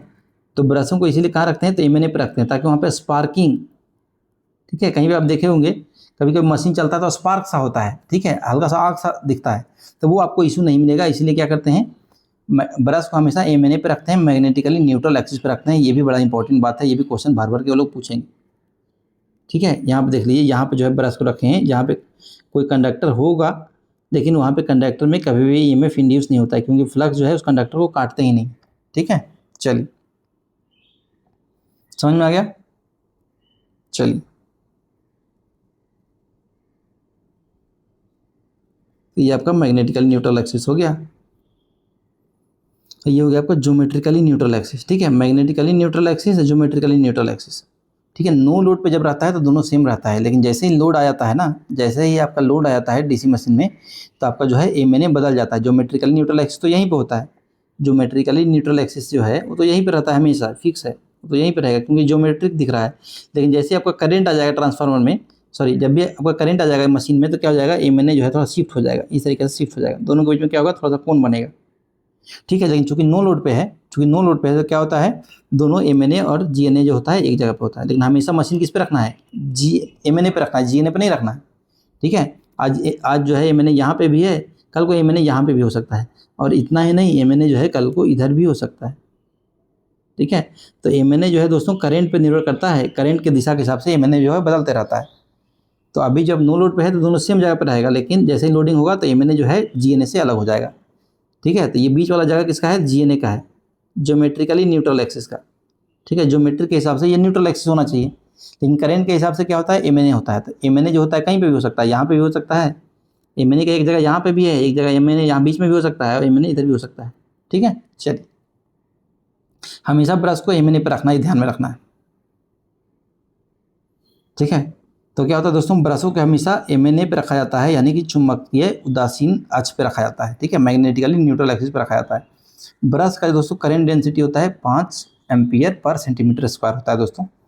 ब्रश, कार्बन ब्रश दोस्तों का संपर्क प्रतिरोध जो होता है थोड़ा सा अधिक होता है। ठीक है, कार्बन ब्रश का संपर्क प्रतिरोध जो होता है दोस्तों थोड़ा सा अधिक होता है। और एक बात आपको हमेशा ध्यान में रखना है कि कार्बन ब्रश और कम्यूटेटर ही ऐसा जगह है जहाँ पे आपको मेंटेनेंस सबसे ज़्यादा ज़रूरत पड़ेगा। तो ये दोनों जो है डीसी मशीन का सबसे ज़्यादा समस्या वाला जगह है। अगर डीसी मशीन ख़राब हुआ है तो समझिए यहीं पे ख़राब हुआ होगा। अगर डीसी मशीन ख़राब हुआ है तो आप समझ लीजिए कि कम्यूटेटर ख़राब हुआ है या तो उसका ब्रश ख़राब हुआ है, यही दो जगह पर ख़राब हुआ है बस। ठीक है, और आप देखेंगे कार्बन का भी ब्रश होता है और मेटालिक ब्रश भी होता है दोस्तों। तो छोटा छोटा मशीन जो होता है उसमें कार्बन ब्रश का प्रयोग होता है, और जो बड़ा बड़ा मशीन होता है, बहुत ज़्यादा करंट रेटिंग का मशीन जब होता है तो उसमें आपको मेटल के ब्रश का प्रयोग किया जाएगा। ठीक है, आपको ये भी ध्यान रखना है कि कार्बन का ब्रश का जो चौड़ाई होगा 2-3 कम्यूटेटर सेगमेंट के बराबर होता है। ठीक है, 2-3 कम्यूटेटर सेगमेंट के बराबर होता है, ताकि क्या होगा, एक ब्रश जो होता है हमेशा जो है एक से ज़्यादा कम्यूटेटर सेगमेंट पे रहेगा। एक ब्रश जो है हमेशा क्या होगा, एक से ज़्यादा कम्यूटेटर सेगमेंट पे रहेगा। जैसे देखिए, ठीक है, ये मान लीजिए कि ब्रश है, सर ये मान लीजिए कम्यूटेटर है। कम्यूटेटर क्या होता है, सेगमेंट में बटा हुआ रहता है, बीच में जो होता है माइका का इंसुलेशन होता है। अगर आप ब्रश की बात करेंगे दोस्तों, अगर आप ब्रश की बात करेंगे तो ब्रश कैसा होगा, ब्रश तो काला काला रहता है, कार्बन के ब्रश का रहता है। ठीक है, तो हमेशा क्या होगा, इस तरीके से होगा, आपका ब्रश जो है एक पे नहीं रहेगा, हमेशा क्या होगा, एक से ज़्यादा पे ही रहेगा। ठीक है, मतलब एक से ज़्यादा हमेशा रहेगा, इतना उसका चौड़ाई होता है कि हमेशा जो होगा एक से ज़्यादा आपका कम्यूटेटर सेगमेंट को जुड़ा हुआ रहेगा। जैसे देखिए 2 कम्यूटेटर सेगमेंट को जुड़ा हुआ है, यहाँ पे भी 2 कम्यूटेटर सेगमेंट को जुड़ा हुआ है। तो इस तरीके से आपका कार्बन ब्रश रहेगा, इस तरीके से हमेशा कार्बन ब्रश रहेगा। इसका चौड़ाई जो होता है कम्यूटेटर सेगमेंट की चौड़ाई से दुगुना या तिगुना होता है। अगर बात करेंगे साफ्ट और बियरिंग का, देखिए दोस्तों ये होता है साफ्ट, ये क्या होता है साफ्ट, और इसी पे जो है पूरा का पूरा मशीन जो है घूमता है, इस साफ्ट पे ही पूरा का पूरा मशीन घूमता है। ठीक है, तो आर्मेचर को घुमाने में सहायता करता है कौन, साफ्ट। और इसी पे आपका बॉल बियरिंग भी होता है, जो बॉल बियरिंग होता है ना, इसी पे होता है। ये क्या करता है, तो घर्षण को कम करता है। ठीक है, घुमाने में आपको मदद करता है। ये आपका क्या हो गया, तो ये आपका आर्मेचर वाइंडिंग हो गया। ठीक है, ये आपका हो गया लैमिनेटेड आयरन कोर हो गया, तो ये आपको बोल सकते हैं कि आर्मेचर का कोर हो गया। ये सब आपको बता चुके हैं। तो आर्मेचर का कोर हो गया, कोर क्या होता है, जिसपे बाइंडिंग लपेटा हुआ रहता है, ये आर्मेचर का वाइंडिंग हो गया, ये आपका कम्यूटेटर हो गया दोस्त। ठीक है, तो क्या काम है साफ्ट और बियरिंग का, तो जो है घुमाने में मदद करता है, और आपका बॉल बियरिंग क्या करता है, फ्रिक्शन को घटाने में मदद करता है, घर्षण कम से कम करता है। ठीक है, तब बात कर लेते हैं कि परीक्षा रिलेटेड सबसे इंपॉर्टेंट बिंदु क्या है। वैसे तो सभी इंपॉर्टेंट है, लेकिन कुछ इंपॉर्टेंट यहाँ पे हम अलग से मार्क कर देते हैं, क्योंकि इससे जो है एग्जाम में कभी कभी ज़्यादा क्वेश्चन पूछे जाते हैं। चलिए, पहला बिंदु क्या है दोस्तों, तो आर्मेचर में हमेशा एसी उत्पन्न होता है। तो आर्मेचर कौन सा है, तो बीच में जो तार दिख रहा है ना, वो आर्मेचर है। तो इसमें हमेशा क्या होता है, एसी उत्पन्न होता है, लेकिन कम्यूटेटर की मदद से उस एसी को डीसी में बदला जाता है, ये पता है आपको। स्लीप रिंग अगर होगा, ठीक है, स्लीप रिंग अगर होगा, यहाँ पे देखिए क्या है, यहाँ पे स्प्लिट रिंग है, क्या है, स्प्लिट रिंग, यानी कम्यूटेटर को स्प्लिट रिंग भी बोलते हैं, आपको बता चुके हैं, कम्यूटेटर को स्प्लिट रिंग भी बोलते हैं। अगर स्प्लिट रिंग है तब तो डीसी मशीन बन जाएगा, डीसी आउटपुट मिल जाएगा। ठीक है, जब स्प्लिट रिंग है जिसको कम्यूटेटर ही बोलते हैं, तो क्या हो जाएगा, आउटपुट डीसी आउटपुट मिलेगा और डीसी मशीन की तरह काम करेगा। लेकिन वही अगर इस मशीन की जगह पे ये आपका स्प्लिटरिंग की जगह पे अगर स्लीपरिंग है, स्लीपरिंग क्या होता है, तो लगातार होता है, इस तरीके का गोल से एकदम रहता है, कटा हुआ नहीं रहता है। ठीक है, लगातार ऐसे होता है, कोई कटा हुआ नहीं रहता है। ये स्प्लिटरिंग क्या होता है दोस्तों, तो स्प्लिटरिंग जो होता है इस प्रकार से कटा हुआ रहता है। ठीक है, तो अगर स्लीपरिंग रहता तो आउटपुट एसी मिल जाएगा, और ये मशीन कैसा बन जाएगा, एसी मशीन बन जाएगा। ठीक है, और यहाँ पे खाली एक चीज़ हटाना है, आपको बताए थे सबसे बड़ा हीरो कौन है, तो कम्यूटेटर सबसे बड़ा हीरो है, यानी कि स्प्लिट रिंग सॉरी। ठीक है, कम्यूटेटर सबसे बड़ा हीरो, यही इस मशीन को डीसी बनाए रखता है। अगर इस स्प्लिट रिंग को हटा के स्लिप रिंग लगा दिया जाए तो क्या हो जाएगा, ये मशीन जो हो जाएगा एसी मशीन बन जाएगा। ठीक है, और डीसी जनरेटर में राइट हैंड फ्लेमिंग का राइट हैंड रूल लगता है, ये भी आपको ध्यान में रखना है, आपको बता चुके हैं। ठीक है, तो देखिए मशीन हो गया पूरा। अगर यहाँ पे क्या लगा दिए, स्प्लिट रिंग लगा दिए, डीसी विथ स्प्लिट रिंग लगा दिए तो क्या हो जाएगा दोस्तों, मतलब आपका स्प्लिट रिंग जब लगा दिए तो क्या हो जाएगा, ये मशीन जो है डीसी मशीन बनेगा। सिंपल बात है। लेकिन जैसे ही स्प्लिट रिंग को हटा दिया, स्लिप रिंग लगा दी, स्लिप रिंग मतलब क्या हो गया, इस तरीके से रहेगा, तो क्या हो जाएगा, ये एसी मशीन बन जाएगा। कुछ अलग करना ही नहीं, खाली कम्यूटेटर को हटा के स्लिप रिंग लगा दिए तो मशीन बदल जाएगा। इसीलिए आपको बताए थे सबसे बड़ा हीरो कौन है डीसी मशीन में, तो कम्यूटेटर है। वो कम्यूटेटर है जो मशीन को डीसी बनाए रखता है, बस। अब बात कर रहे थे दोस्तों कि जो कंडक्टर है, कहाँ पे, रोटर के कंडक्टर होता है, उसी में ईएमएफ इंड्यूस होता है। तो फिर से देख लीजिए,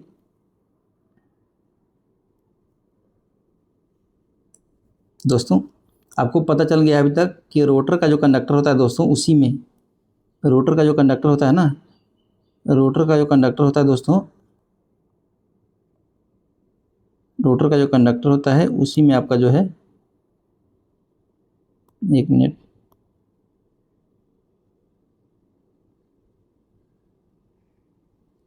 ठीक है, आपको पता है कि रोटर का जो कंडक्टर होता है, देखिए रोटर का जो कंडक्टर होता है ना, इस प्रकार से उसी में आपका ईएमएफ बनता है, ये आप ध्यान में रखिएगा। ठीक है, ये आपस में कंडक्टर क्या होते हैं, जुड़े हुए होते हैं। कैसे जुड़े हुए होते हैं, ये कंडक्टर आपस में या तो लैप बाइंडिंग में होंगे, या तो लैप बाइंडिंग में होंगे, या तो वेब बाइंडिंग में होंगे। आपको बता चुके थे दोनों में अंतर क्या होता है। ठीक है, ये कंडक्टर आपस में कैसे होंगे, जुड़े हुए होंगे। ये क्या चीज़ है, तो रोटर है या आर्मेचर जिसको बोल रहे हैं। ठीक है, आर्मेचर है। ठीक है, अब क्या होता है इसमें ईएमएफ जो इंड्यूस होगा, टोटल आर्मेचर में जो ईएमएफ इंड्यूस होगा दोस्तों, तो क्या चीज़ होगा फार्मूला उसका, तो ईएमएफ बराबर ई बराबर क्या हो जाएगा, तो फाई जेड एन पी बटे 60 ए। ठीक है, 5 ZNPA बटे 60 है। ठीक है, फिर से बताइए 5 ZNP बटे 60 है।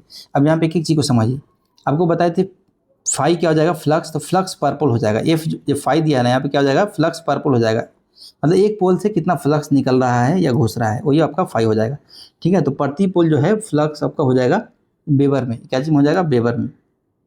ठीक है, जेड क्या है, तो आपका रोटर जो है ना, उसमें कुल कितना कंडक्टर है, ये देख लीजिए, 1 2 3 4 5 6 7 8 9 10 11 12 13, तो यहाँ पे जेड बराबर 13 हो जाएगा, मतलब जेड बराबर क्या हो जाएगा, 13, मतलब रोटर में कितना कंडक्टर है वो आपका जेड हो जाएगा। ठीक है, तो आर्मेचर चालकों की कुल संख्या हो जाएगा आपका जेड।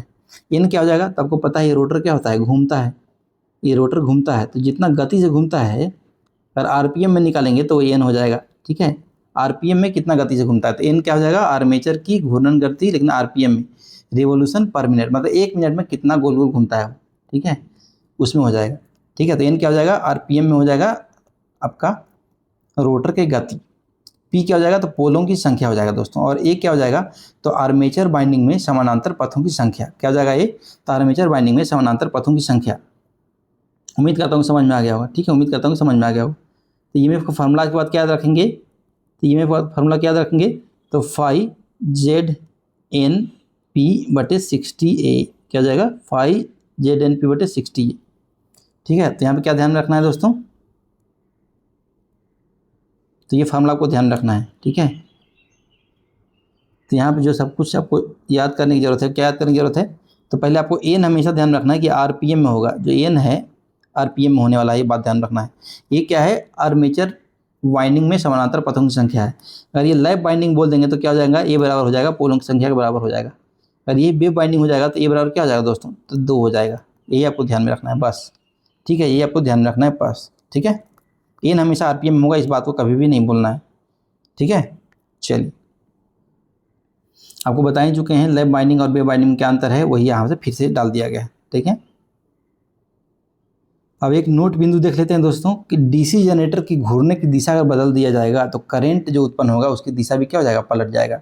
ठीक है, जिस दिशा में अगर आपको बताए थे, आपको क्या बताएं कि राइट हैंड फ्लेमिंग का राइट हैंड रूल लगता है, फ्लेमिंग का राइट हैंड रूल लगता है, तो जैसे ही आप रोटेशन का दिशा बदल दीजिएगा, ठीक है, जैसे ही आप डीसी मशीन का, डीसी जनरेटर का रोटेशन का दिशा बदल दीजिएगा तो करंट भी क्या हो जाएगा, रिवर्स हो जाएगा।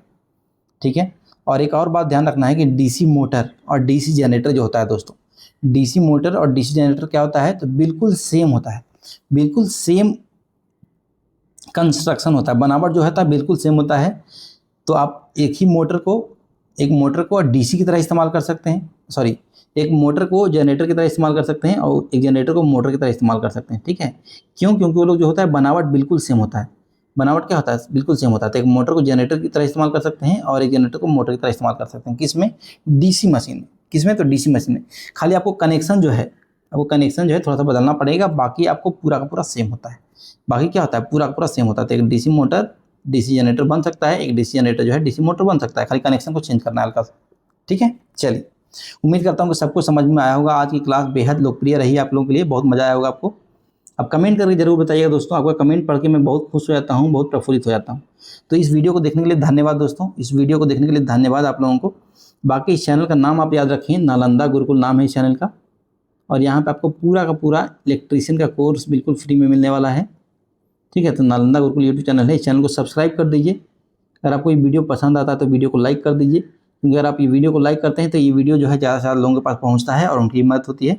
बाकी हमारा पर्पस जो है वो भी सर्व होता है, क्योंकि हम भी चाहते हैं कि हम इस वीडियो को ज़्यादा से ज़्यादा लोगों को पहुँचाएँ, उनको भी यहाँ से मदद मिल सके, ठीक है दोस्तों।